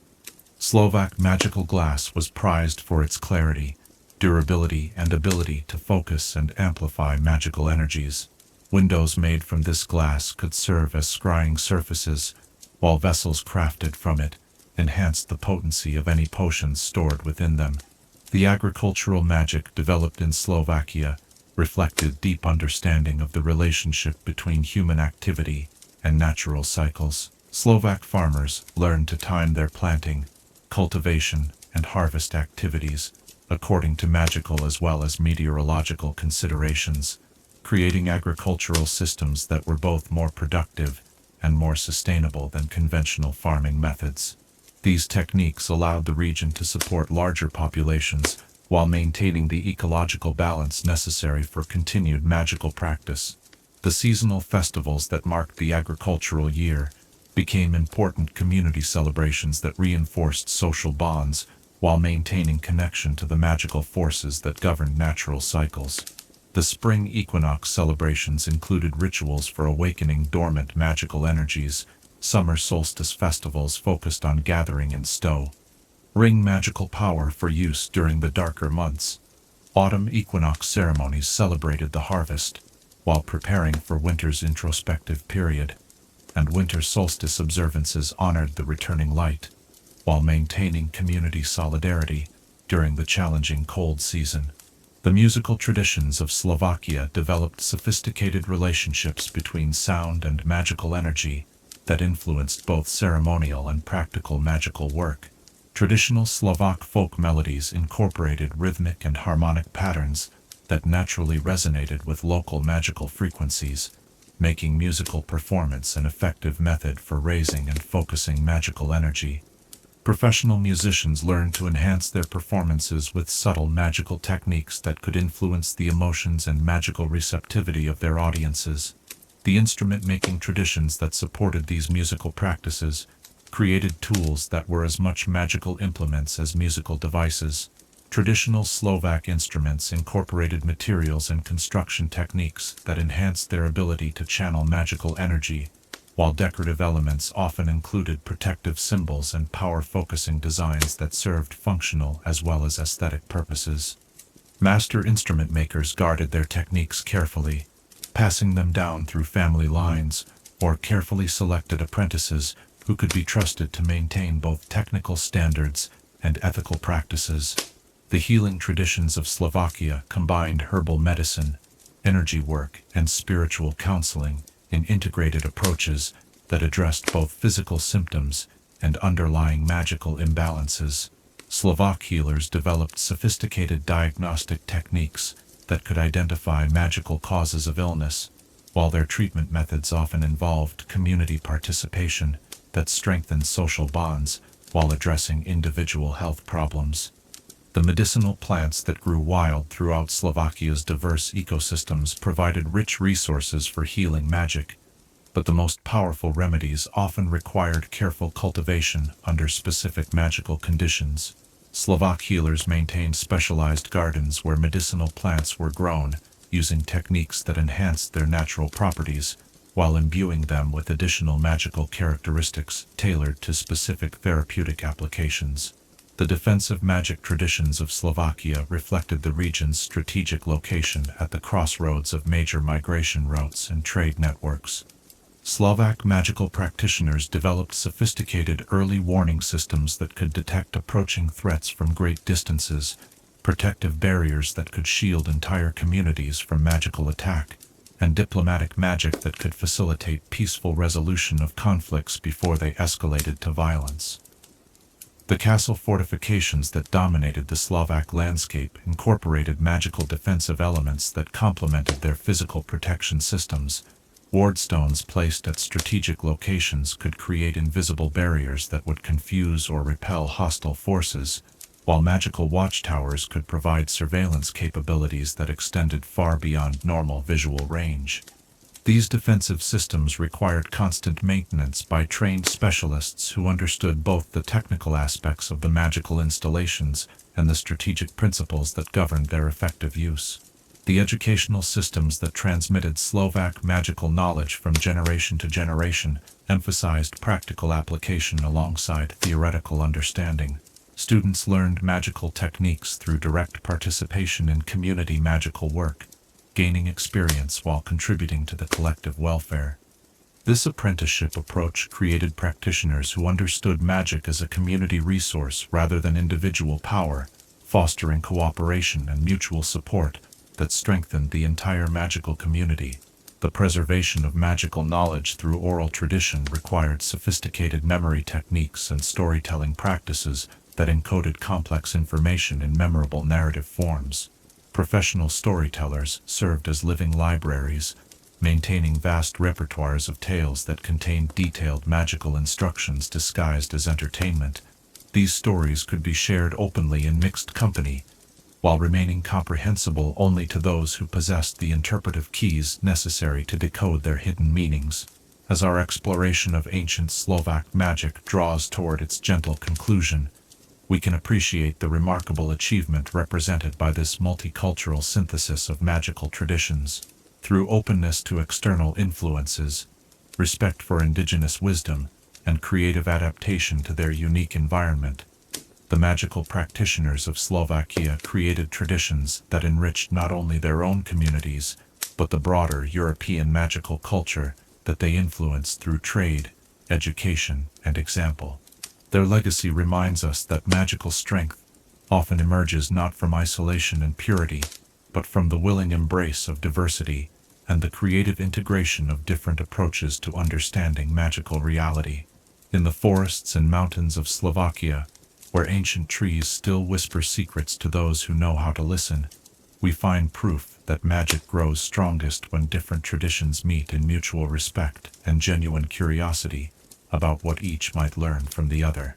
What hidden wisdom might reveal itself if you approached the unfamiliar elements in your own magical practice, not with suspicion or dismissal, but with the patient curiosity that allowed Slovak practitioners to weave such rich and enduring traditions from the diverse magical influences that shaped their ancient land.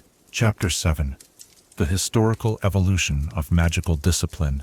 Through the turning of countless seasons and the rise and fall of civilizations, the methods by which magical knowledge has been preserved, transmitted, and refined have undergone profound transformations that reflect humanity's growing understanding of both magical potential and the wisdom required to harness it safely. As evening settles around us like a comfortable cloak, let us trace this remarkable journey through time, exploring how magical education evolved from ancient tribal rituals to the sophisticated institutional systems that guide young wizards and witches today.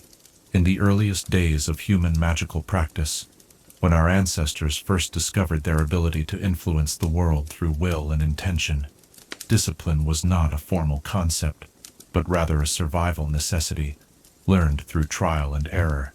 Picture yourself among these early magical practitioners, living in small tribal communities, where the failure to control one's magical abilities could mean the difference between the tribe's survival and extinction during harsh winters or encounters with dangerous magical creatures. These primitive magical communities developed the first disciplinary frameworks through direct experience with the consequences of uncontrolled magic. A young fire starter, who could not properly contain their abilities, might destroy the tribe's winter stores, while a healer who lacked precision might cause more harm than good to injured community members. The lessons learned from such disasters became the foundation of the earliest magical educational traditions, passed down through oral instruction and carefully supervised practice. The shamanic traditions that emerged in many cultures represented the first formal attempts to create structured magical education. Elder shamans served as both teachers and guardians, responsible for identifying individuals with magical potential and guiding their development through carefully designed challenges and initiations. These early educators understood that magical ability without wisdom was dangerous, not only to the practitioner, but to the entire community that depended upon their skills. The initiation ceremonies that marked a young shaman's progression through different levels of training served multiple purposes beyond simple education.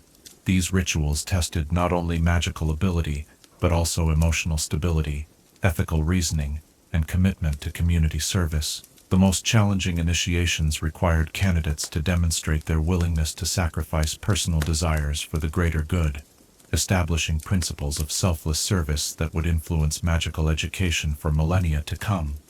As human civilization became more complex and settled, magical education began to reflect these changes through the development of more formal institutions and standardized curricula.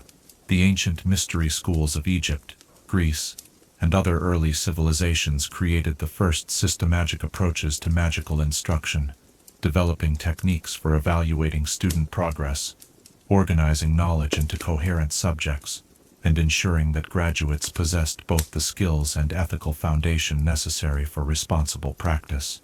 The mystery schools introduced the concept of gradual revelation, recognizing that certain types of magical knowledge were too dangerous to share with unprepared students.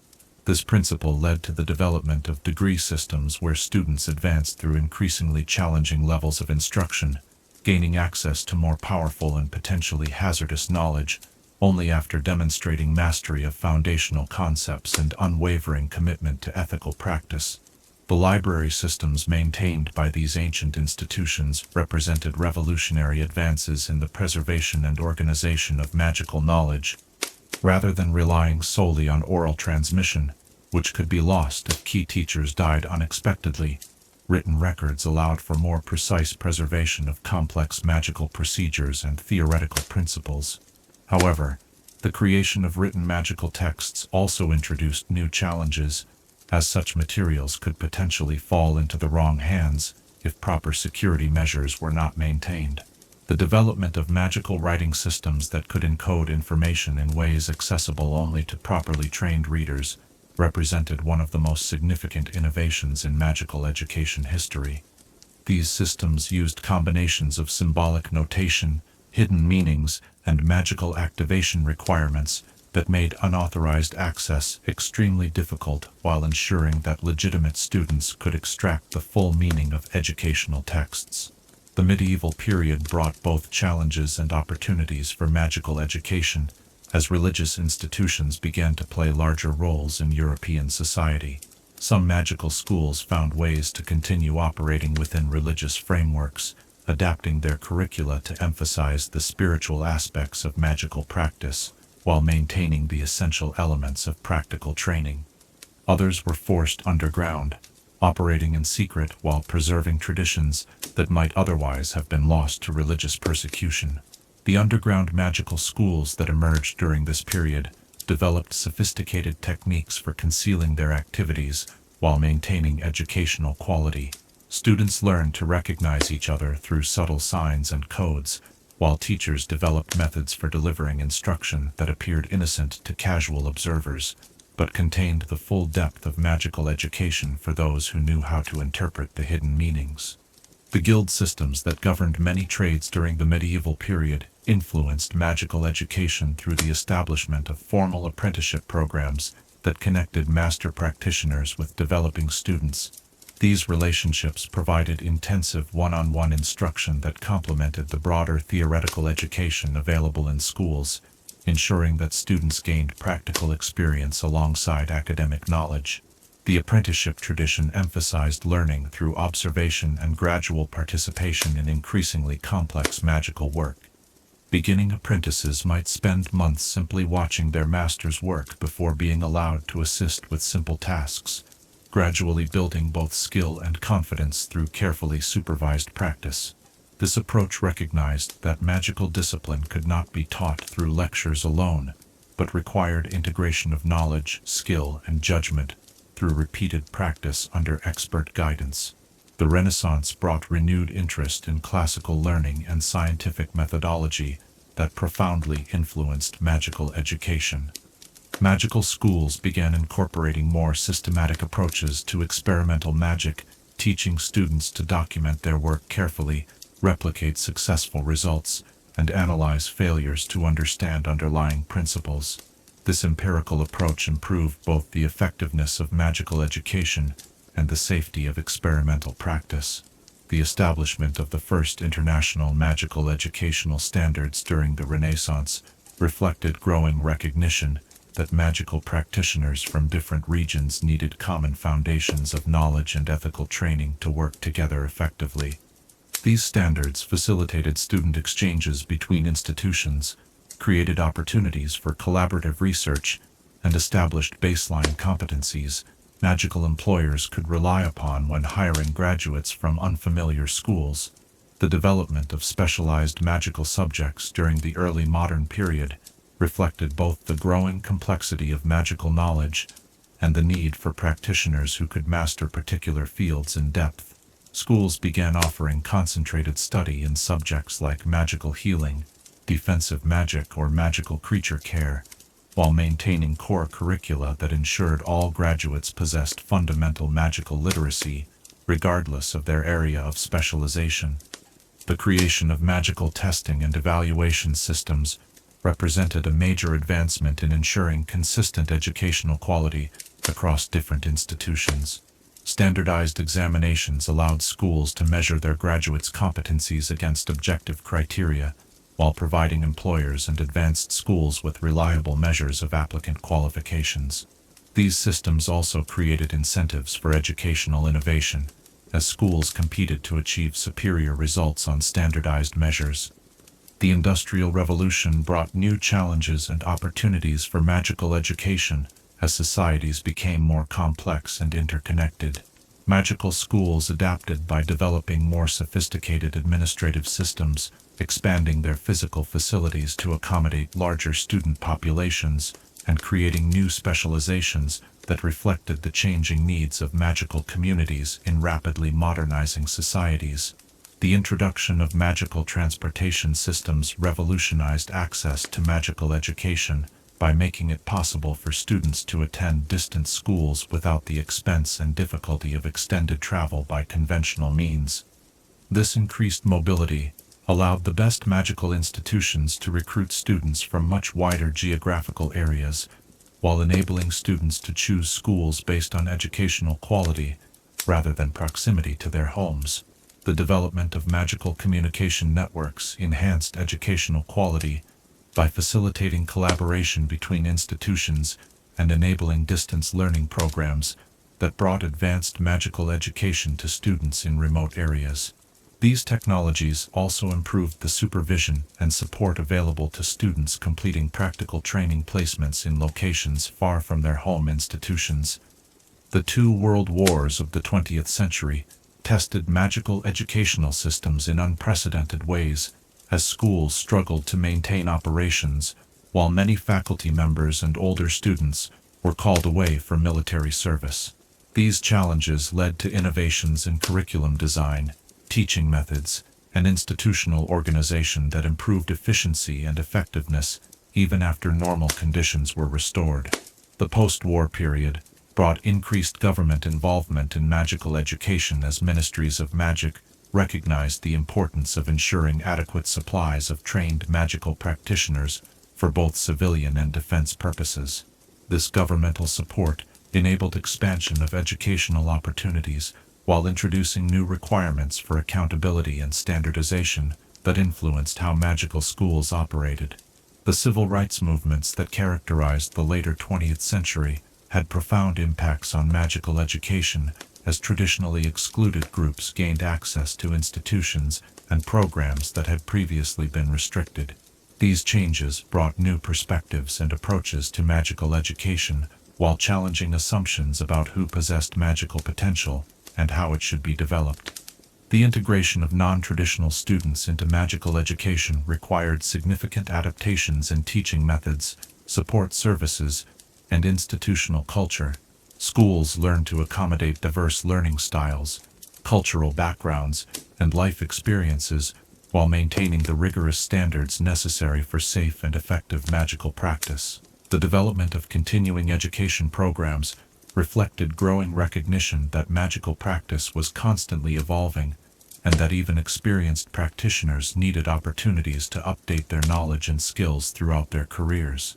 These programs helped maintain professional standards while facilitating the rapid adoption of new techniques and discoveries throughout the magical community.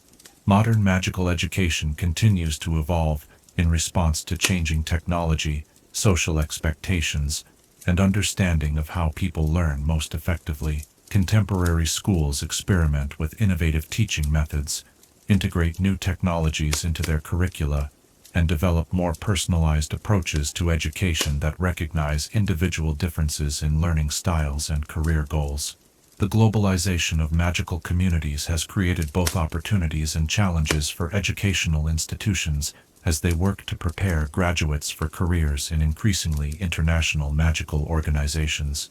Schools must balance respect for local traditions with the need to provide students with globally relevant knowledge and skills, Assessment and evaluation methods continue to evolve as educators develop better understanding of how to measure not just knowledge acquisition, but also the development of judgment, creativity, and ethical reasoning that are essential for effective magical practice. These advances help ensure that educational quality keeps pace with the growing complexity of the magical world that graduates will enter. As our journey through the evolution of magical discipline draws toward its contemplative conclusion, we can appreciate the wisdom accumulated through centuries of educational innovation and refinement. Each generation of magical educators has built upon the achievements of their predecessors while adapting to the unique challenges and opportunities of their own times. The thread that connects ancient shamanic initiation to modern magical education is the recognition that true magical competence requires not just technical skill, but also wisdom, judgment, and commitment to ethical practice that can only be developed through careful guidance and gradual experience under the supervision of those who have already walked the path of magical development. What aspects of your own education, whether magical or mundane, have proven most valuable not for the specific knowledge they provided, but for the habits of mind and character they helped you develop for navigating challenges you could never have anticipated when you first began to learn? Chapter 8. The Properties of Magical Echo. In the profound silence that follows the last note of a song, when sound seems to linger in the air like a memory refusing to fade, we encounter one of magic's most subtle yet powerful phenomena. As evening deepens around us, and the world settles into contemplative quiet, let us explore the mysterious properties of magical echo, that strange doubling of sound and spell that has fascinated wizards for centuries and proven essential to some of the most sophisticated magical practices ever developed. The concept of magical echo extends far beyond the simple acoustic phenomenon, familiar to anyone who has called out across a canyon or shouted in an empty cathedral. While ordinary echoes result from sound waves bouncing off physical surfaces and returning to the listener's ear, magical echo involves the reflection and amplification of magical energy itself, creating resonances that can persist long after the original spell has been cast, and effects that often surpass the power of the initial magical working. Picture yourself standing in the ancient stone halls of a castle where countless spells have been cast over the centuries, where the very walls seem to pulse with accumulated magical energy. When you speak an incantation in such a place, your voice does not simply bounce back from the stone surfaces. Instead, it awakens sleeping magical resonances embedded in the structure itself, calling forth echoes that carry fragments of every spell ever cast within those halls, creating a chorus of magical voices that spans generations. The discovery of magical echo's true nature occurred gradually over many centuries, as wizards working in enclosed spaces began to notice that their spells sometimes produced effects far more powerful than expected. Initial explanations focused on the acoustic properties of the spaces themselves, with early magical theorists proposing that sound amplification somehow enhanced spellcasting effectiveness. However, more careful observation revealed that the phenomenon persisted even when spells were cast silently, suggesting that something more fundamental than mere acoustics was involved. The breakthrough in understanding came when researchers realized that magical energy itself could create echoes analogous to sound waves, bouncing off surfaces with particular magical properties and returning to interact with subsequent spells in complex and sometimes unpredictable ways. This discovery opened entirely new fields of magical research and led to the development of techniques that could deliberately harness echo effects to achieve magical results impossible through conventional spellcasting. The materials most conducive to magical echo share certain characteristics that enhance their ability to reflect and store magical energy. Stone quarried from sites of significant magical activity proves particularly effective, as does metal that has been repeatedly exposed to spell work over extended periods. These materials develop what magical theorists term echo memory, the capacity to retain impressions of magical energy and replay them when appropriate conditions are met. The creation of purpose-built echo chambers represents one of the most sophisticated applications of magical acoustic principles. These specialized rooms are designed with precisely calculated dimensions, surface textures, and material compositions that create optimal conditions for magical echo generation.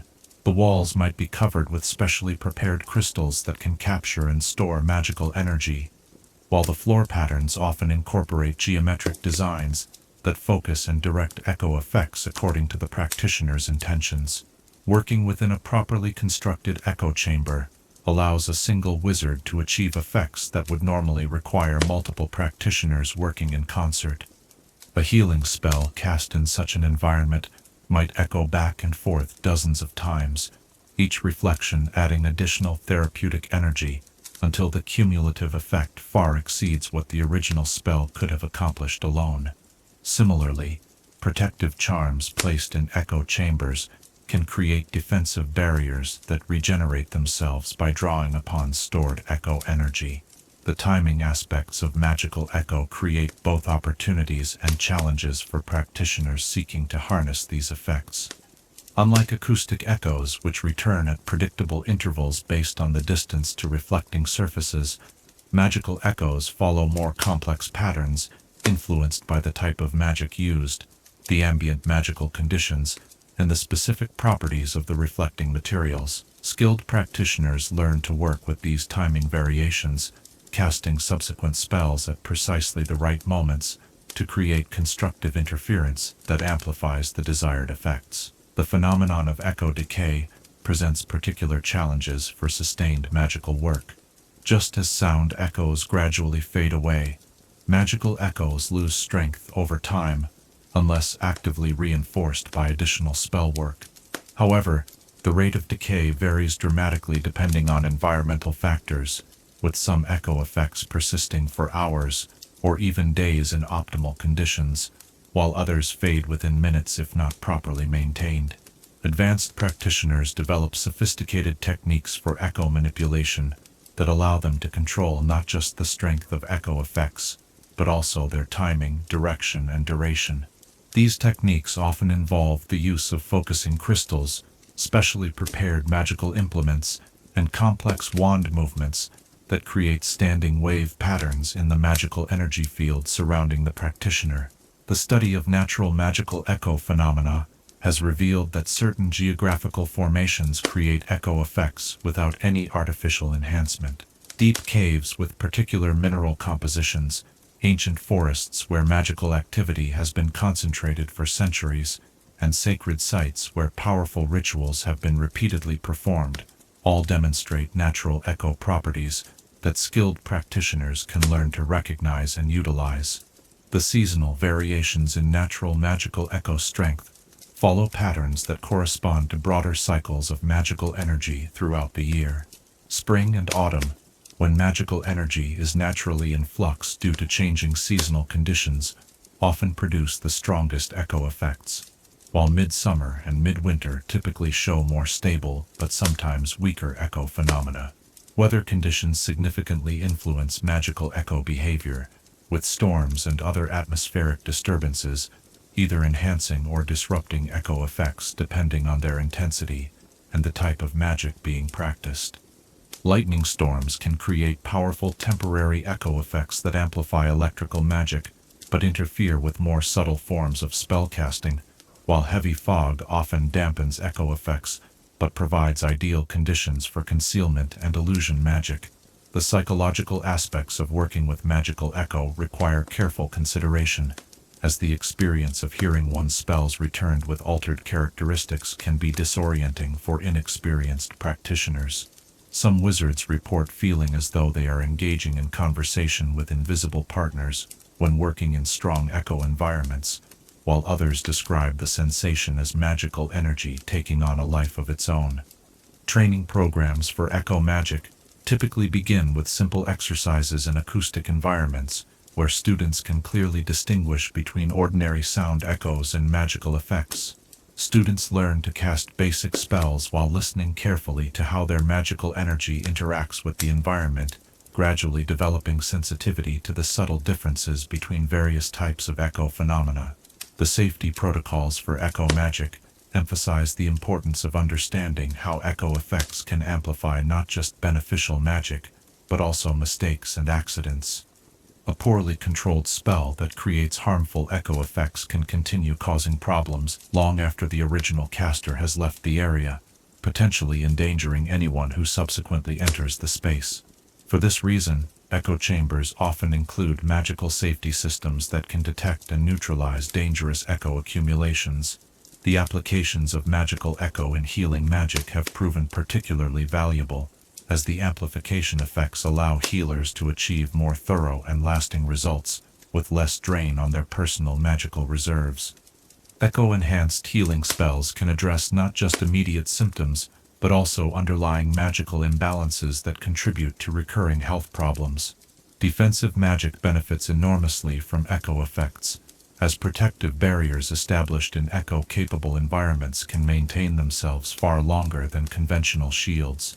Some ancient fortifications were deliberately constructed to maximize echo effects, creating defensive systems that could repel attacks for extended periods, even after the original casters were no longer present to maintain them. Communication magic utilizing echo effects enables secure long-distance messaging that conventional interception methods cannot access. Messages encoded in echo patterns can be transmitted through networks of echo-capable locations, with each relay point adding additional layers of encryption that make unauthorized access virtually impossible.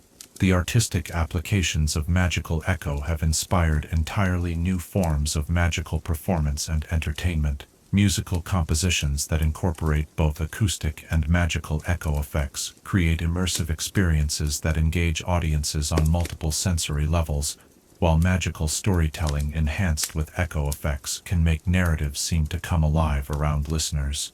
Potion brewing in echo chambers produces results that differ significantly from conventional methods, as the magical energy released during the brewing process bounces back and forth, creating complex interactions between ingredients that enhance both potency and stability. Some potions can only be successfully brewed in echo environments, as they require the kind of sustained magical energy input that echo effects provide. Divination practices often benefit from echo effects, as the amplified magical energy can enhance practitioners' sensitivity to subtle signs and omens that might otherwise be overlooked. Some divination chambers are specifically designed to maximize echo effects, creating environments where seers can achieve unprecedented clarity in their readings. The academic study of magical echo continues to reveal new applications and theoretical insights that expand our understanding of how magical energy behaves in complex environments. Researchers investigate questions such as whether echo effects can be stored for later use, how different types of magic interact when their echoes overlap, and whether artificial echo systems can be created that surpass the effectiveness of natural formations. International cooperation in echo research has led to the establishment of standardized measurement systems that allow researchers from different magical traditions to share data and compare results effectively. These collaborative efforts have accelerated the pace of discovery while ensuring that new knowledge benefits the entire global magical community. The preservation of historically significant echo sites has become an important priority for magical conservation organizations, as these irreplaceable resources provide both research opportunities and practical facilities for advanced magical work. Some echo chambers contain accumulated magical energy from famous historical practitioners, making them invaluable for studying the techniques and approaches of legendary wizards and witches. The training of echo magic specialists requires years of study and practice to develop the sensitivity and control necessary for effective work in these environments. Master practitioners often describe their relationship with echo chambers as partnerships, requiring mutual respect and understanding between the wizard and the magical environment they work within. As our exploration of magical echo draws toward its gentle conclusion, we can appreciate the remarkable sophistication that this phenomenon adds to magical practice. In the invisible dance of energy and reflection that characterizes echo magic, we see yet another example of how the magical world rewards those who take time to observe carefully, think deeply, and work patiently with natural forces, rather than simply trying to impose their will upon them. The lessons of Magical Echo remind us that magic is rarely a solitary activity, even when we think we are working alone. Our spells interact with the accumulated magical history of the places where we cast them, creating conversations between past and present that enrich both our immediate work and the magical legacy we leave for future practitioners. How might your own magical practice deepen if you learn to listen not just to your own voice, but to the echoes it awakens in the world around you, discovering in those reflections new possibilities for connection, amplification, and understanding? Chapter 9. The Traditional Wizarding Discipline Rituals. In the sacred moments when young souls cross the threshold from magical childhood into the responsibilities of adult wizardhood, ancient traditions emerge to guide and test the transformation that must occur within every practitioner who would wield magic with wisdom rather than mere power. As candlelight flickers against the gathering dusk and the world settles into reverent stillness, let us explore these time-honored rituals of magical discipline that have shaped generations of wizards and witches, marking their passage into the deeper mysteries of controlled magical practice. The concept of ritualized discipline testing emerged from the early recognition that magical ability without corresponding wisdom and self-control pose dangers not just to the practitioner but to entire magical communities. Unlike academic examinations that test knowledge or practical assessments that evaluate skill, discipline rituals probe the deeper aspects of character that determine how magical power will be used throughout a practitioner's lifetime. Picture yourself as a young wizard standing at the entrance to an ancient stone chamber, where generations of your predecessors have undergone the same transformative experience you are about to face. The air itself seems heavy with accumulated magic and expectation, while carved symbols on the walls tell silent stories of those who passed through these trials before you. In this moment, you understand that you are participating in something far greater than personal achievement. You are joining an unbroken chain of magical tradition that stretches back through centuries of accumulated wisdom. The most fundamental of traditional discipline rituals is the test of restraint, a ceremony that challenges participants to demonstrate their ability to resist using magic, even when such use would provide obvious benefits or solve immediate problems. The specific format of this test varies among different magical traditions, but the underlying principle remains constant. True magical discipline begins with the wisdom to know when not to use the power at one's disposal. In one common version of the restraint ritual, candidates are presented with a series of increasingly difficult challenges that conventional methods could solve, albeit with considerable effort and time. A locked door might stand between them and their goal, easily opened with magic, but also accessible through careful lockpicking or patient searching for hidden keys. Heavy objects might block their path, movable through levitation charms, but also manageable through careful physics and persistent effort. The temptation to use magic in such situations is carefully calibrated to test not just immediate impulse control, but deeper understanding of when magical intervention is truly necessary versus merely convenient. Candidates who rush to magical solutions for every obstacle demonstrate that they have not yet developed the judgment necessary for responsible magical practice, while those who work through challenges using minimal magic show the kind of thoughtful restraint that marks mature practitioners. The test of sacrifice represents another cornerstone of traditional discipline rituals, requiring candidates to demonstrate their willingness to give up personal desires for the greater good of their magical community. This ritual recognizes that magical power brings with it not just opportunities, but obligations, and that those who would wield significant magical abilities must be prepared to use them in service of others, rather than purely for personal gain. The sacrifice ritual often involves presenting candidates with scenarios where they must choose between advancing their own magical studies and helping community members who need their assistance. A candidate might be offered access to rare magical texts or advanced training opportunities, but only if they abandon a commitment to teach younger students or assist with community magical work that requires their particular skills. These choices are designed to reveal the candidate's fundamental priorities and values. Those who consistently choose personal advancement over community service demonstrate that they are not yet ready for the responsibilities that come with advanced magical practice, while those who willingly sacrifice personal opportunities for the benefit of others show the kind of ethical foundation that supports wise magical leadership. The trial of patience tests candidates' ability to maintain emotional control and clear thinking under conditions of stress, frustration, and delayed gratification. This ritual recognizes that magical practice often requires sustained effort over extended periods, and that practitioners who cannot maintain discipline during difficult circumstances are likely to make dangerous mistakes when faced with real magical emergencies. Common formats for the patience trial involve requiring candidates to complete complex magical tasks under artificially imposed constraints that make success difficult and time-consuming.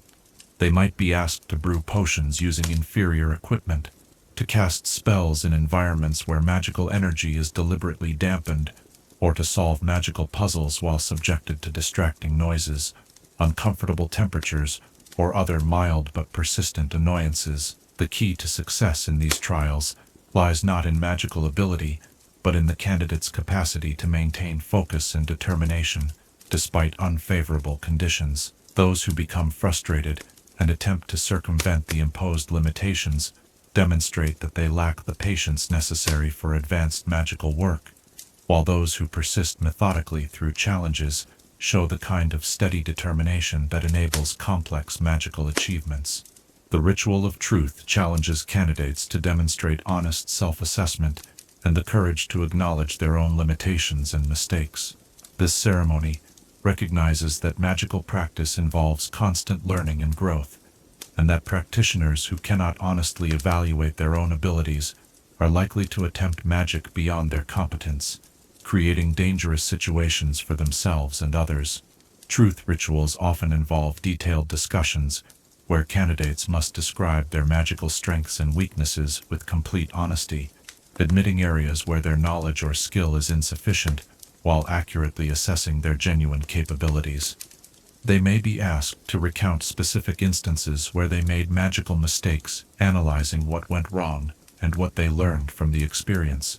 The evaluators in these rituals are trained to detect self-deception, false modesty, and inflated self-assessment, using subtle magical techniques that can reveal the emotional and psychological states underlying candidates' statements. Success requires not just honesty, but the kind of deep self-awareness that enables accurate self-evaluation and continued growth throughout a magical career.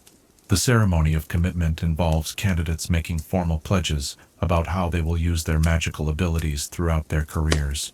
Unlike simple promises, these commitments are often reinforced with magical bonds that create genuine consequences for violations, ensuring that candidates take their pledges seriously and understand the binding nature of their responsibilities. Traditional commitment ceremonies require candidates to pledge that they will use their magic only for beneficial purposes, that they will continue their magical education throughout their careers, that they will assist other magical practitioners when called upon, and that they will protect non-magical people from magical dangers even at personal cost. These pledges create a framework of responsibility that guides decision-making throughout the practitioner's subsequent career. The magical bonds that reinforce these commitments do not typically involve severe punishments for violations, but rather create internal awareness that makes ethical violations psychologically and emotionally difficult. Practitioners who attempt to use their magic harmfully often find themselves experiencing discomfort, magical resistance, or other subtle but persistent reminders of their pledged responsibilities. Regional variations in discipline rituals reflect different cultural values and magical traditions, while maintaining the common goal of ensuring that advancing practitioners possess the character necessary for wise magical practice. Northern European traditions often emphasize endurance and persistence, requiring candidates to maintain magical focus during extended periods of physical discomfort or environmental challenge. Mediterranean magical traditions frequently incorporate artistic elements into their discipline rituals, requiring candidates to demonstrate not just magical control but aesthetic sensitivity and creative problem-solving abilities.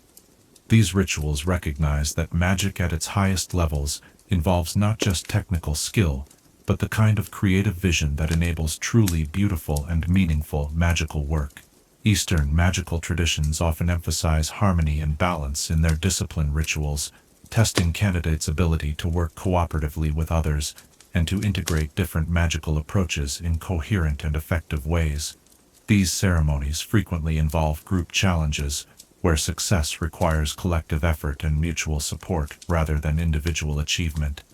The role of mentors and evaluators in discipline rituals requires exceptional wisdom and experience, as these individuals must assess not just what candidates do during the ceremonies, but the underlying motivations and character traits that drive their actions. Master practitioners who serve as ritual evaluators undergo extensive training in psychological assessment and magical evaluation techniques that enable them to see beyond surface behaviors to deeper character traits. The evaluation process often continues long after the formal ritual ceremonies conclude, as mentors observe how candidates integrate the lessons of their discipline training into daily magical practice. This extended assessment period recognizes that true character development takes time, and that the immediate behaviors displayed during ritual ceremonies may not accurately reflect long-term patterns of decision-making and ethical reasoning. The preparation period leading up to discipline rituals involves intensive study and practice that goes far beyond technical magical training. Candidates typically spend months or even years working with mentors who help them develop the self-awareness, emotional control, and ethical reasoning that the rituals will test. This preparation phase is often considered as important as the rituals themselves, as it provides the foundation of understanding and commitment that makes successful completion possible. Study groups formed during the preparation period create supportive communities where candidates can practice discipline techniques, discuss ethical dilemmas, and learn from each other's insights and experiences. These groups often continue meeting long after the formal rituals are completed, providing ongoing support for maintaining the disciplinary standards that the ceremonies established. The historical evolution of discipline rituals reflects changing understanding of what character traits are most important for wise magical practice, as well as adapting to new challenges and opportunities that emerge as magical society develops. Ancient rituals that emphasized physical courage and endurance have been supplemented with ceremonies that test psychological resilience and intellectual honesty, recognizing that modern magical practice requires different but equally demanding forms of discipline. Contemporary adaptations of traditional discipline rituals often incorporate scenarios that reflect current magical challenges, such as dealing with the integration of magical and non-magical technologies, managing information in an increasingly connected world, or working effectively in culturally diverse magical communities. These updates ensure that discipline training remains relevant to the realities that new practitioners will face in their careers. The psychological support systems that surround discipline rituals recognize that these ceremonies can be emotionally and mentally challenging experiences that may bring up difficult personal issues or create temporary psychological stress. Counselors and healers trained in magical psychology work with candidates before, during, and after the rituals to ensure that the transformative process occurs in healthy and constructive ways. Post-ritual integration periods help candidates process their experiences and begin incorporating the insights and commitments gained during the ceremonies into their regular magical practice. This transition phase often involves continued mentorship, reduced magical responsibilities, while new discipline habits are being established, and gradual increase in magical challenges as candidates demonstrate their ability to maintain their newly developed standards. The community celebrations that often follow successful completion of discipline rituals serve important social functions, formally recognizing candidates' new status, while providing opportunities for experienced practitioners to share wisdom and offer ongoing support. These celebrations reinforce the communal nature of magical responsibility and help new practitioners understand that they are joining a community of mutually supportive colleagues rather than simply advancing an individual achievement. As our exploration of traditional wizarding discipline rituals draws toward its contemplative conclusion, we can appreciate the profound wisdom embedded in these ancient practices. Through careful testing of character alongside magical ability, these ceremonies ensure that advancing practitioners possess not just the power to achieve their magical goals, but the wisdom to choose worthy goals and the discipline to pursue them through ethical means. The enduring value of these rituals lies not in their specific forms, which have evolved over time, but in their recognition that magical power and personal character must develop together if magic is to serve as a force for good in the world. In requiring candidates to demonstrate restraint, sacrifice, patience, honesty, and commitment, these ceremonies create frameworks for lifelong growth in wisdom alongside growing magical capability. What personal rituals or practices might you create to regularly test and strengthen your own commitment to using whatever powers you possess in service of principles larger than immediate self-interest, ensuring that your capabilities grow in harmony with your wisdom and ethical understanding? Chapter 10. The Magical Theory of Controlled Magic. In the delicate balance between intention and manifestation, where thought transforms into reality through the mysterious alchemy of will and wisdom, lies the theoretical foundation that governs all successful magical practice. As twilight settles around us like a gentle teacher preparing to share ancient secrets, let us delve into the profound principles that distinguish masterful magic from mere magical accidents, exploring the intricate theories that enable wizards to channel raw magical energy with precision, safety, and consistent results. The fundamental premise underlying all controlled magic rests upon the understanding that magical energy, in its natural state, tends toward chaos and unpredictability. Like water flowing downhill, magical force seeks the path of least resistance, manifesting in whatever form requires the smallest expenditure of energy, rather than necessarily producing the effects that the practitioner intended. This tendency creates the central challenge of magical practice, learning to impose order and direction upon forces that naturally resist such constraints. Picture yourself observing the difference between wild magic and controlled spellcasting, perhaps watching lightning dance unpredictably across a stormy sky, compared to the precise, measured light of a well-cast Lumos charm. The lightning contains far more raw energy, but its power dissipates randomly and dangerously. The charm produces much less dramatic effects, but every photon of light serves the caster's intended purpose, creating illumination exactly where and when it is needed.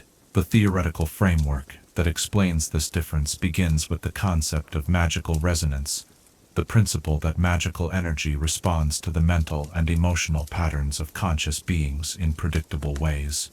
Just as a tuning fork will vibrate in response to sound waves of specific frequencies, magical energy aligns itself with thoughts, feelings, and intentions that match its natural harmonic characteristics. However, human consciousness rarely maintains the kind of pure focused state that creates optimal magical resonance. Our minds constantly fluctuate between different thoughts, emotions, and levels of attention, creating what magical theorists term consciousness static that interferes with clear magical transmission. The development of controlled magic requires learning to minimize this static while amplifying the specific mental patterns that produce desired magical effects. The first major breakthrough in understanding controlled magic came with the recognition that successful spellcasting involves three distinct but interconnected phases: preparation, execution, and resolution. Each phase requires different types of mental discipline and presents unique challenges for maintaining the focus and clarity necessary for consistent results. The preparation phase involves creating the optimal mental and emotional state for the magic you intend to perform. This process goes far beyond simply knowing the correct wand movements and incantations, though these technical elements certainly matter. More fundamentally, preparation requires aligning your entire consciousness with the magical effect you wish to achieve, creating what theorists call intentional coherence throughout all levels of your awareness. Achieving intentional coherence often requires extensive practice in meditation, visualization, and emotional regulation techniques that enable practitioners to maintain focused attention despite distractions, stress, or other challenging circumstances. Master wizards develop the ability to enter appropriate magical states almost instantaneously, but this facility typically requires years of disciplined practice and gradual development of mental control. The execution phase involves the actual casting of the spell, when carefully prepared intention transforms into directed magical action.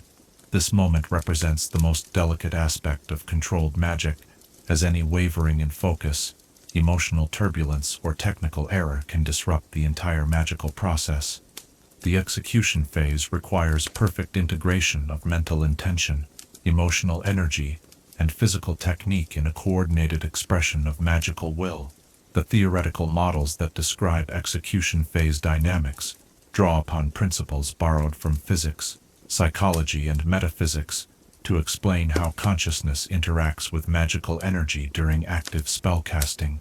These models suggest that successful execution requires maintaining what theorists term dynamic equilibrium between focused intention and flexible responsiveness to changing magical conditions.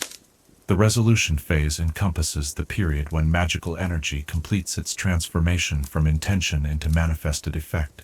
This phase often receives less attention in magical education than preparation and execution, but understanding resolution dynamics proves crucial for achieving consistent results and avoiding unintended consequences that can emerge after the apparent completion of a spell. Resolution phase theory emphasizes that magical effects exist in relationship with their environment, rather than as isolated phenomena, meaning that the ultimate success of any spell depends partly on factors beyond the caster's direct control. Environmental magical conditions, the presence of other magical energies, and even the psychological states of nearby individuals can all influence how magical effects resolve themselves in the physical world. The concept of magical feedback represents one of the most important theoretical developments in understanding controlled magic. This principle recognizes that magical energy flowing through a practitioner during spellcasting creates information about the spell's progress and effectiveness that skilled casters can learn to perceive and interpret in real time. Developing sensitivity to magical feedback requires extensive practice and often begins with learning to recognize the physical sensations associated with different types of magical energy flow. Beginning students might notice warmth, tingling, or pressure sensations when casting spells, while advanced practitioners develop the ability to perceive subtle variations in these sensations that provide detailed information about magical process efficiency and potential problems. The theoretical framework for understanding magical feedback draws upon concepts from cybernetics and systems theory to explain how practitioners can use this information to make real-time adjustments that improve spell accuracy and effectiveness. This feedback-based approach to magic represents a significant departure from older models that viewed spellcasting as a one-way transmission of energy from caster to target. Advanced controlled magic theory introduces the concept of magical field manipulation, recognizing that skilled practitioners can influence not just the specific magical energies they generate, but also the broader magical environment in which their spells operate. This environmental control enables more sophisticated magical effects and provides additional mechanisms for ensuring spell accuracy and safety. Field manipulation techniques often involve creating what theorists call magical scaffolding, temporary structures of organized magical energy that provide frameworks for more complex magical effects. Like the scaffolding used in construction projects, magical scaffolding serves as a support system that can be removed once the intended magical structure is complete and stable. The mathematical models that describe magical field dynamics utilize complex equations borrowed from quantum mechanics and field theory, adapted to account for the unique properties of conscious intention in magical systems. These models enable precise predictions about how different magical effects will interact and provide guidelines for designing spells that can work together harmoniously rather than interfering with each other. The principle of magical conservation represents another fundamental aspect of controlled magic theory, stating that magical energy cannot be created or destroyed, but only transformed from one state to another. This principle has profound implications for understanding why some magical effects prove more difficult than others, and why even skilled practitioners experience limitations in what they can accomplish through magical means. Conservation theory explains that apparently simple magical effects sometimes require enormous amounts of energy because they involve transformations that run counter to natural physical or magical processes. Transfiguration magic, for example, requires substantial energy, not just to change one object into another, but to overcome the natural stability of existing molecular and magical structures. Understanding conservation principles enables practitioners to work more efficiently by choosing magical approaches that align with rather than oppose natural energy flows. Skilled wizards learn to accomplish their goals through sequences of smaller magical changes that require less energy individually, while producing cumulative effects equivalent to more dramatic but energy-intensive approaches. The temporal aspects of controlled magic theory address the complex relationships between timing, duration, and magical effectiveness. Unlike physical processes that follow predictable time patterns, magical effects can exhibit non-linear temporal behaviors that create both opportunities and challenges for practitioners seeking consistent results. Temporal theory suggests that magical effects exist partly outside normal time flow, meaning that spells cast in the present can sometimes be influenced by future events or by magical work performed in the past. This temporal flexibility enables advanced magical techniques such as protective charms that activate in response to future threats and healing spells that can address magical damage retroactively. However, temporal flexibility also creates potential instabilities that can affect spell reliability and safety. Practitioners working with time-sensitive magic must develop sophisticated understanding of temporal magical dynamics to avoid creating paradoxes or unintended temporal interactions that could disrupt their intended effects. The psychological components of controlled magic theory recognize that magical ability involves not just technical skill, but also specific personality traits and mental capabilities that influence practitioner effectiveness. Research in magical psychology has identified cognitive patterns and emotional tendencies that correlate with superior magical control and consistency. These psychological factors include the ability to maintain sustained attention, emotional stability under pressure, visual spatial reasoning skills, and what researchers term magical intuition, the capacity to unconsciously process complex magical information and make appropriate adjustments without conscious analysis. Understanding these psychological components enables more effective magical education and provides insights into why some practitioners excel in certain areas of magic while struggling with others. The social dimensions of controlled magic theory examine how magical practice is influenced by cultural contexts, social relationships, and group dynamics.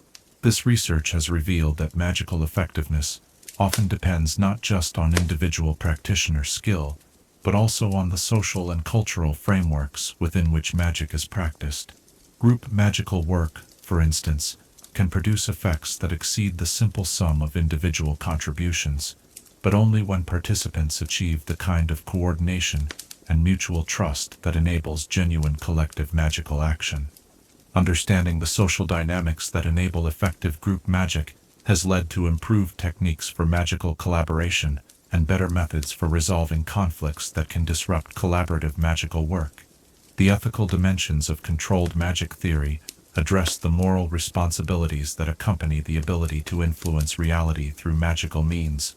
These theoretical frameworks examine questions about appropriate uses of magical power, consent and autonomy in magical interactions, and the long-term consequences of magical interventions in natural and social systems. Ethical theory in magic goes beyond simple rules about prohibited practices to examine the underlying principles that should guide magical decision-making in complex situations where multiple values and interests compete for consideration. This work provides frameworks for ethical reasoning that help practitioners navigate difficult situations while maintaining their moral integrity and contributing positively to their magical communities. The ongoing development of controlled magic theory continues to reveal new insights into the fundamental nature of magical phenomena and their relationships to consciousness, physical reality, and social systems. Current research explores questions about the ultimate sources of magical energy, the mechanisms by which consciousness influences physical systems through magical means, and the potential for developing new forms of magical practice that transcend current limitations. As our exploration of controlled magic theory reaches its contemplative conclusion, we can appreciate the remarkable sophistication that underlies even apparently simple magical effects. Every successful spell represents the culmination of centuries of theoretical development, careful experimentation, and accumulated practical wisdom about how conscious intention can reshape reality through the mysterious forces we call magic. The theories we have explored remind us that controlled magic is not simply about gaining power over external circumstances, but about developing the internal discipline, understanding, and wisdom necessary to work as conscious partners with the fundamental forces that shape our world. In mastering these theories, practitioners gain not just magical ability, but deeper insight into the nature of consciousness itself and its profound connections to the reality we inhabit.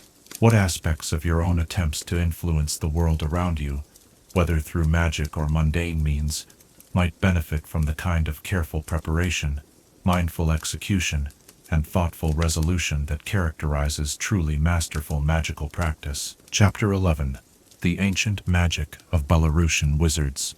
Deep within the heart of Eastern Europe, where vast primeval forests stretch unbroken to distant horizons and ancient rivers flow through landscapes that time seems to have forgotten, the magical traditions of Belarus have flourished in harmony with nature for countless generations. As stars begin to appear in the darkening sky and the world settles into the peaceful rhythm of evening, let us journey together into these enchanted woodlands to discover the unique magical practices that emerged from one of Europe's most mystical and spiritually rich regions. The magical heritage of Belarus grows from the same deep roots that nourish the ancient forests dominating this landscape, where towering oak, birch, and pine trees create cathedral-like spaces filled with a silence so profound that every whispered spell seems to echo with accumulated centuries of magical practice. These forests, some of the last remnants of the great European wilderness that once covered the entire continent, serve not merely as backdrop for Belarusian magic, but as active participants in magical practice, their ancient consciousness intertwining with human magical tradition in ways found nowhere else in the wizarding world. Picture yourself walking along a forest path in the depths of the Białowieża forest, where trees older than most European civilizations rise like living pillars, supporting a canopy so dense that sunlight reaches the forest floor in scattered golden coins. The very air seems alive with magical possibility, thick with the accumulated energy of thousands of years of careful, respectful magical practice that has enhanced rather than depleted the natural magical resources of this extraordinary environment. The earliest Belarusian magical traditions developed around the concept of forest partnership, recognizing that the vast woodlands of the region possessed their own forms of consciousness and magical ability that human practitioners could learn to work with rather than simply exploit. This partnership approach required developing sophisticated techniques for communication with tree spirits, forest guardians, and the collective consciousness that ancient forests develop over centuries of undisturbed growth. The tree communion practices that form the foundation of traditional Belarusian magic involve far more than simple nature worship or symbolic forest veneration. These techniques represent genuine magical collaboration between human consciousness and the slow, deep awareness that develops in old forests, creating opportunities for magical work that draws upon resources unavailable to practitioners working in isolation from natural magical systems. Learning to commune with forest consciousness requires years of patient practice and the development of mental states that can synchronize with the vastly different temporal rhythms of tree awareness. Where human thoughts move quickly and change constantly, tree consciousness operates on seasonal and generational timescales, thinking thoughts that may take decades to complete and making decisions based on wisdom accumulated over centuries of experience. The meditation techniques that enable forest communion typically begin with exercises in slowing mental activity to match the peaceful rhythm of tree growth and seasonal change. Students learn to sit quietly among the trees for extended periods, gradually developing sensitivity to the subtle communications that flow between different trees, and eventually learning to participate in these slow conversations that connect individual trees into forest-wide networks of shared awareness. The practical applications of forest communion extend far beyond meditation and spiritual development to include some of the most sophisticated magical techniques found anywhere in the European magical tradition. Belarusian wizards learned to tap into the enormous magical energy stored in ancient forests, accessing power sources that could sustain large-scale magical workings for extended periods without depleting the practitioner's personal magical reserves. Weather magic represents one of the most developed applications of forest-based magical practice, as the partnership between human practitioners and forest consciousness enables influence over atmospheric conditions across vast geographical areas.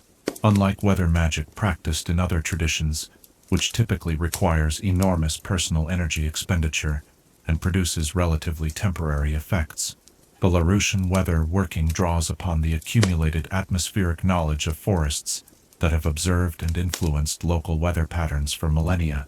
The techniques for forest-assisted weather magic involve creating collaborative relationships with tree networks that span entire watersheds, enabling practitioners to work with natural weather systems rather than trying to impose artificial changes upon atmospheric conditions. This approach produces more sustainable and harmonious weather modifications that support ecological balance while serving human needs. Healing magic in the Belarusian tradition reflects the same collaborative approach that characterizes other aspects of forest-based magical practice. Rather than relying solely on prepared potions or direct energy manipulation, Belarusian healers learn to work with the natural healing wisdom stored in forest ecosystems, accessing the accumulated knowledge of plants, trees, and forest creatures about maintaining health and treating disease. The forest medicine practices developed by Belarusian healers involve creating partnerships with specific groves or individual ancient trees that serve as living repositories of healing knowledge. These partnerships require years to develop and maintain, as they depend upon mutual trust and respect between human practitioners and forest consciousness that must be carefully nurtured through consistent honorable behavior and genuine care for forest welfare. The diagnostic techniques used in forest-assisted healing draw upon the ability of tree networks to sense imbalances and disturbances across wide areas, enabling healers to identify health problems in their early stages and track the effectiveness of treatments through subtle changes in the patient's interaction with the forest environment.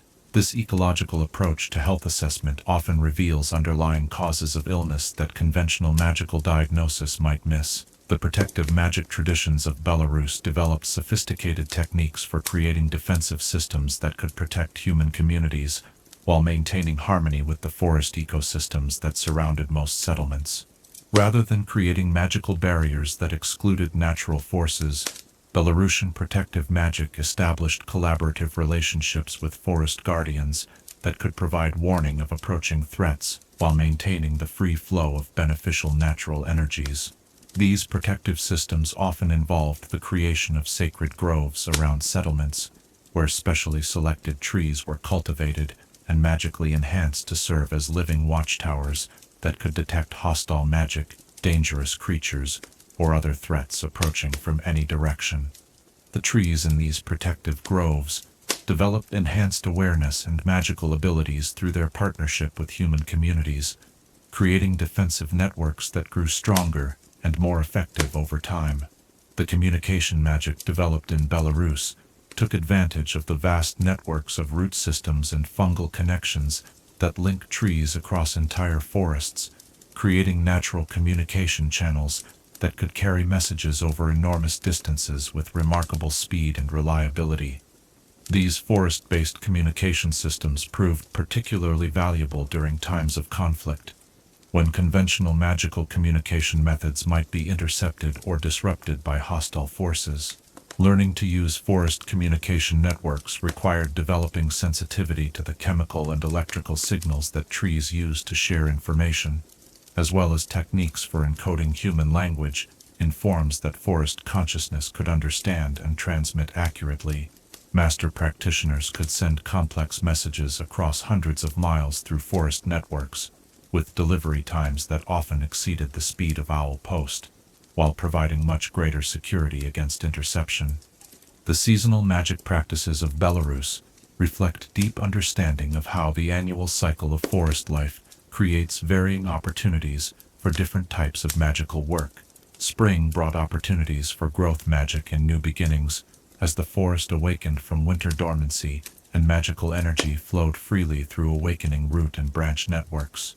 Summer provided optimal conditions for healing magic and protective work, when the forest's energy reached its peak and collaborative magical work achieved maximum effectiveness.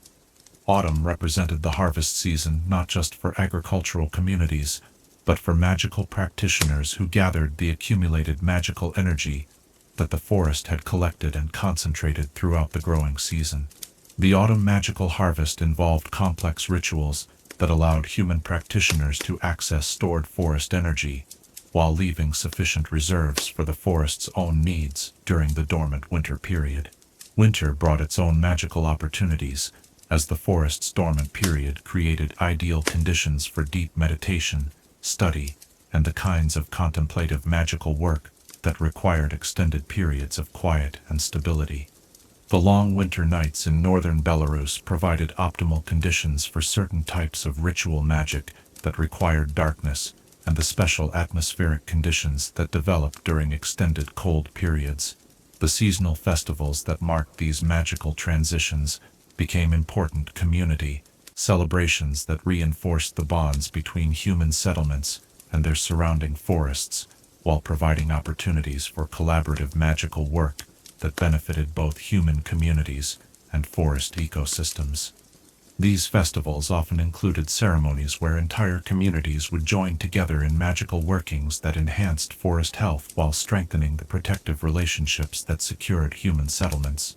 The craft traditions of Belarus integrated forest partnership principles into the creation of magical tools, instruments, and household objects that maintained their magical properties indefinitely through their continued connection to living forest systems.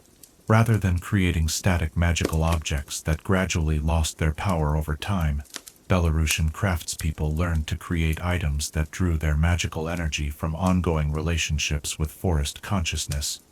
The woodworking traditions that supported these practices required extraordinary skill and sensitivity, as craftspeople had to work with wood in ways that maintained its connection to the living tree from which it came while shaping it into useful forms. This process often involved magical techniques that convinced the wood that it remained part of the living forest even after being separated from its parent tree, creating wooden objects that retained the magical properties of living wood indefinitely. The magical tools created through these techniques possessed unique properties that distinguished them from conventional magical implements. Wands made from forest-connected wood could access the vast magical resources of entire forest networks, enabling their users to perform magic that would normally require multiple practitioners working together. Similarly, cauldrons carved from forest-connected wood could draw upon forest wisdom to enhance potion brewing, while furniture made through these techniques created living spaces that maintained connections to natural magical cycles. The educational traditions of Belarus emphasized learning through direct experience in forest environments, with students spending extended periods living in the woods under the guidance of master practitioners who had developed deep partnerships with specific groves or forest regions. This immersive approach to magical education created practitioners who understood magic as a collaborative process rather than individual power, fostering humility and ecological wisdom alongside technical magical skills. The apprenticeship relationships that connected students with master practitioners often extended to include partnerships with specific trees or groves that served as additional teachers and guides throughout the learning process. These three-way relationships between human master, human student, and forest consciousness created educational experiences that were far richer and more comprehensive than conventional magical instruction could provide. The preservation of magical knowledge in the Belarusian tradition relied heavily on the living memory of forest consciousness, which could store information for centuries while making it accessible to appropriately trained human practitioners. This biological library system proved remarkably reliable and secure, as the information remained accessible only to those who had developed proper relationships with forest guardians and demonstrated commitment to responsible magical practice. The historical challenges faced by Belarusian magical communities often centered around protecting their forest-based magical traditions from outside forces that sought to exploit forest resources without regard for the ecological relationships that sustained magical practice. These challenges required developing diplomatic and defensive techniques that could protect forest partnerships while maintaining the openness and cooperation that made forest magic possible. The influence of Belarusian magical traditions extended throughout Eastern Europe and beyond, as practitioners from other regions came to study the unique techniques that had developed in the great forests of Belarus. These educational exchanges enriched magical practice in many other countries, while helping to preserve and transmit the specialized knowledge that represented centuries of accumulated forest wisdom. As our exploration of ancient Belarusian magic draws toward its peaceful conclusion, we can appreciate the profound wisdom embedded in traditions that recognized the importance of working in partnership with rather than dominance over the natural world. In the patient collaboration between human consciousness and forest awareness, we see an approach to magical practice that creates sustainable, harmonious relationships between magical practitioners and the environmental sources of magical power. The legacy of Belarusian forest magic reminds us that the most powerful magical traditions often emerge not from attempts to control or exploit natural forces, but from humble recognition of our place within larger systems of consciousness and energy that can teach us far more than we could ever discover through isolated individual practice. What partnerships with the natural world around you might deepen your own understanding of magic and life, if you approached them with the patience, respect, and genuine curiosity that enabled Belarusian wizards to learn such profound secrets from their ancient forest teachers. Chapter 12. The historical development of magical control. As our journey through the canyon communities and their magical traditions draws toward its gentle close, we turn our attention to perhaps the most fundamental evolution in all of magical history, the gradual development of systems and philosophies that enabled magical practitioners to balance individual freedom with collective responsibility, creating frameworks for magical governance that protect both magical and non-magical peoples, while preserving the wonder and power that make magic such an extraordinary force in our world. The earliest magical communities faced a paradox that would challenge every subsequent generation of magical practitioners: how to maintain the freedom and creativity that magical practice requires, while preventing the misuse of magical abilities that could threaten the safety and welfare of entire communities.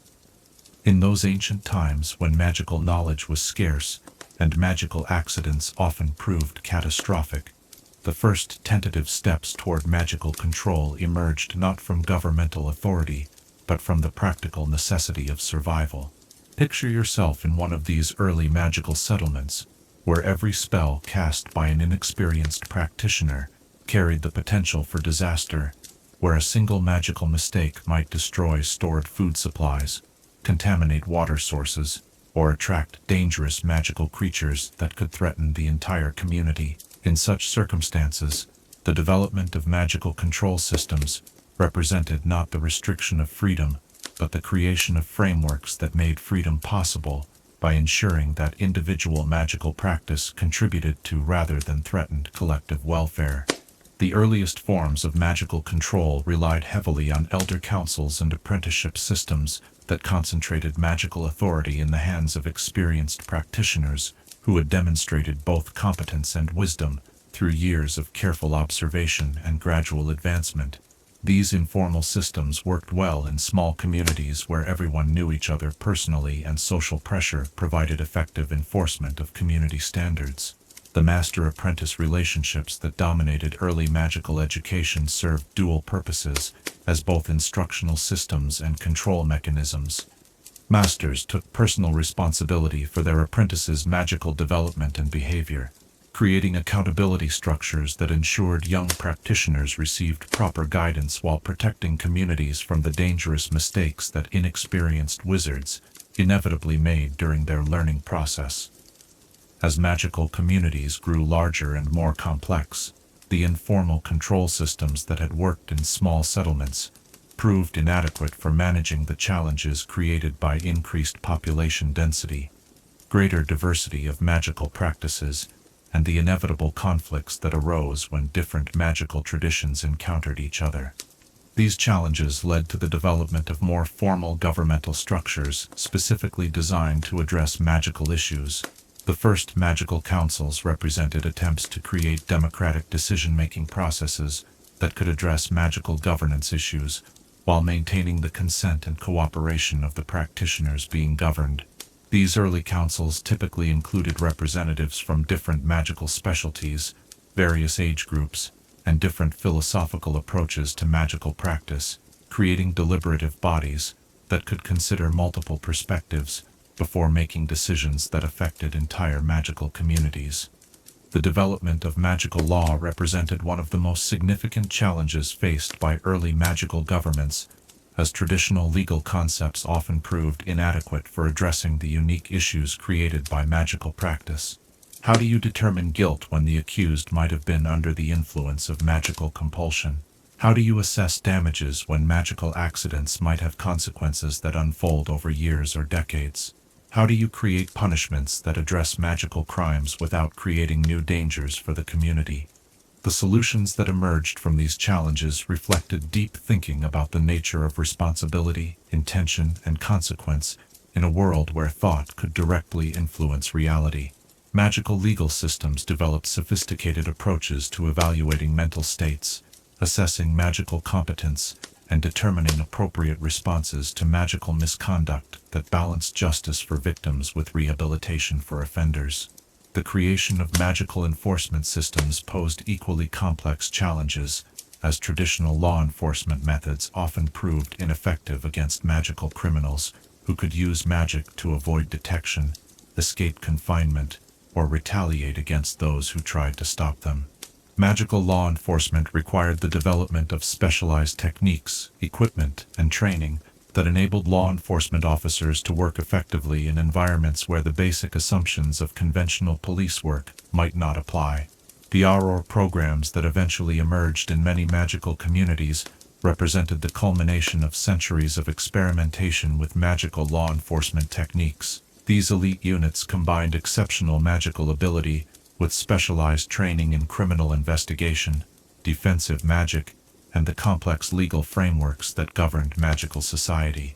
The development of Aura programs reflected recognition that effective magical law enforcement required not just power, but wisdom, restraint, and deep understanding of the ethical principles that justified the use of force in magical communities. The international dimensions of magical control became increasingly important as magical communities developed better communication and transportation systems that enabled regular contact between previously isolated groups. The establishment of international magical organizations reflected recognition that magical problems often transcended national boundaries and required coordinated responses that no single magical community could provide alone.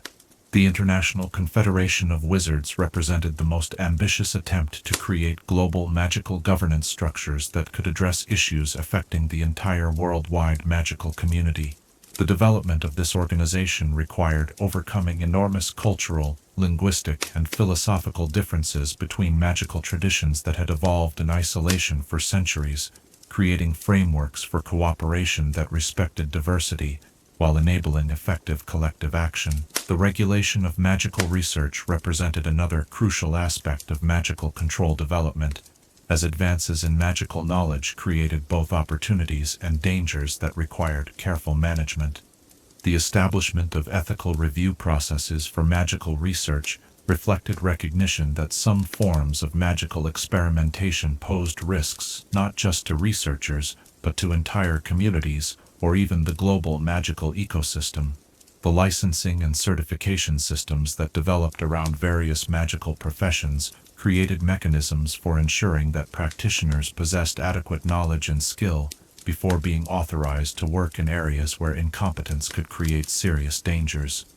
These systems balanced professional autonomy with public safety, while creating pathways for continued professional development that helped practitioners maintain their competence throughout their careers.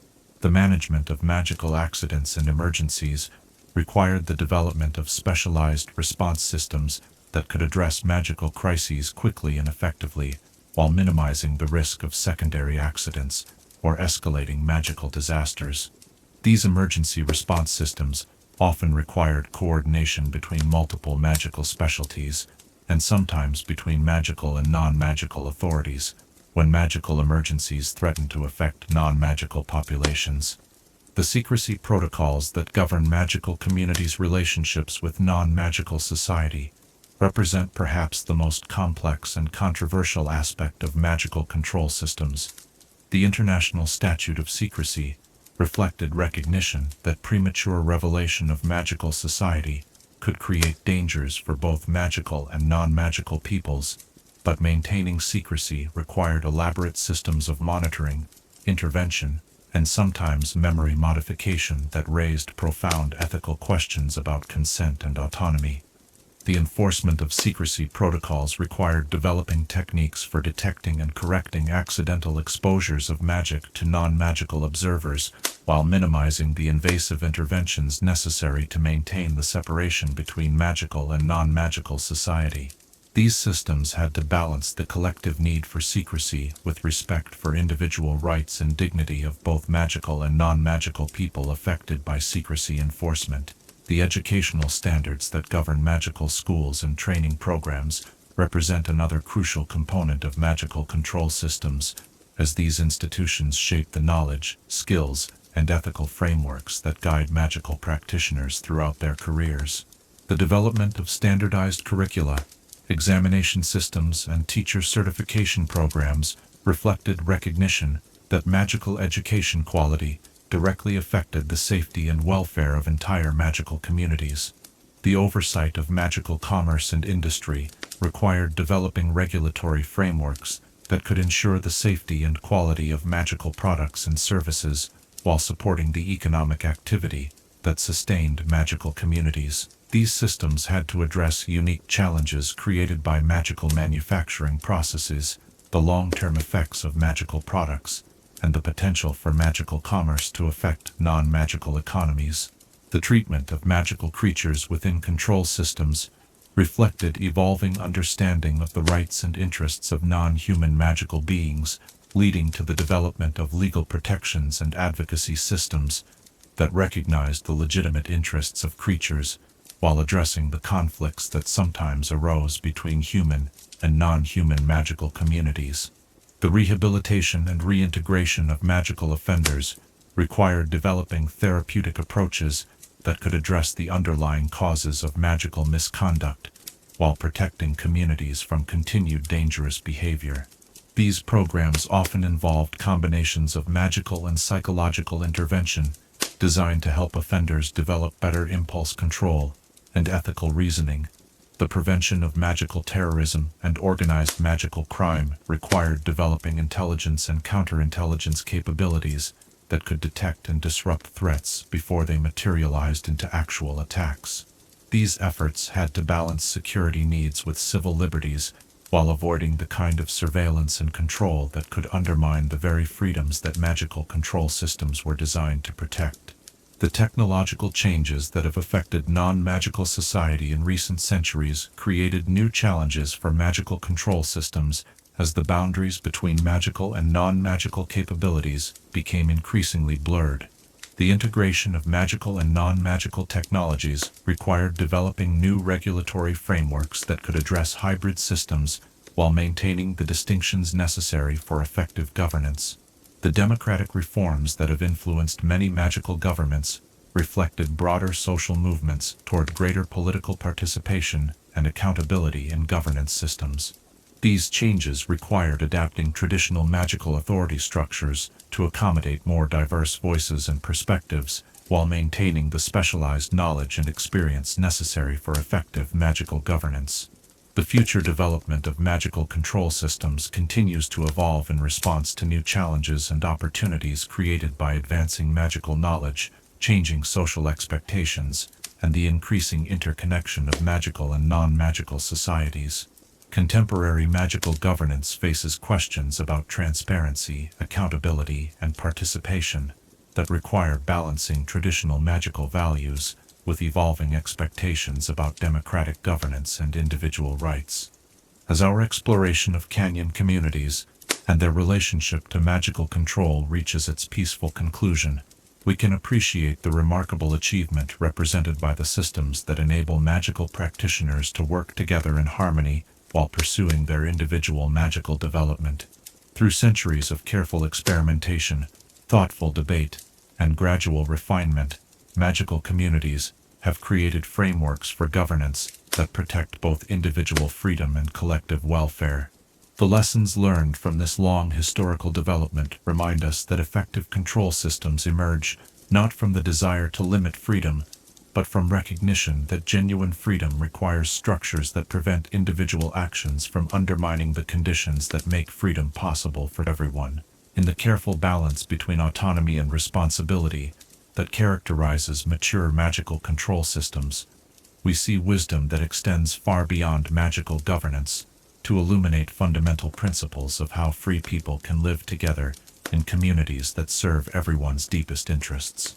What forms of self-discipline and community responsibility might you choose to embrace, recognizing that true freedom often emerges not from the absence of all constraints, but from the wisdom to accept limitations that protect and enhance the freedom that matters most to you and those whose welfare you hold dear?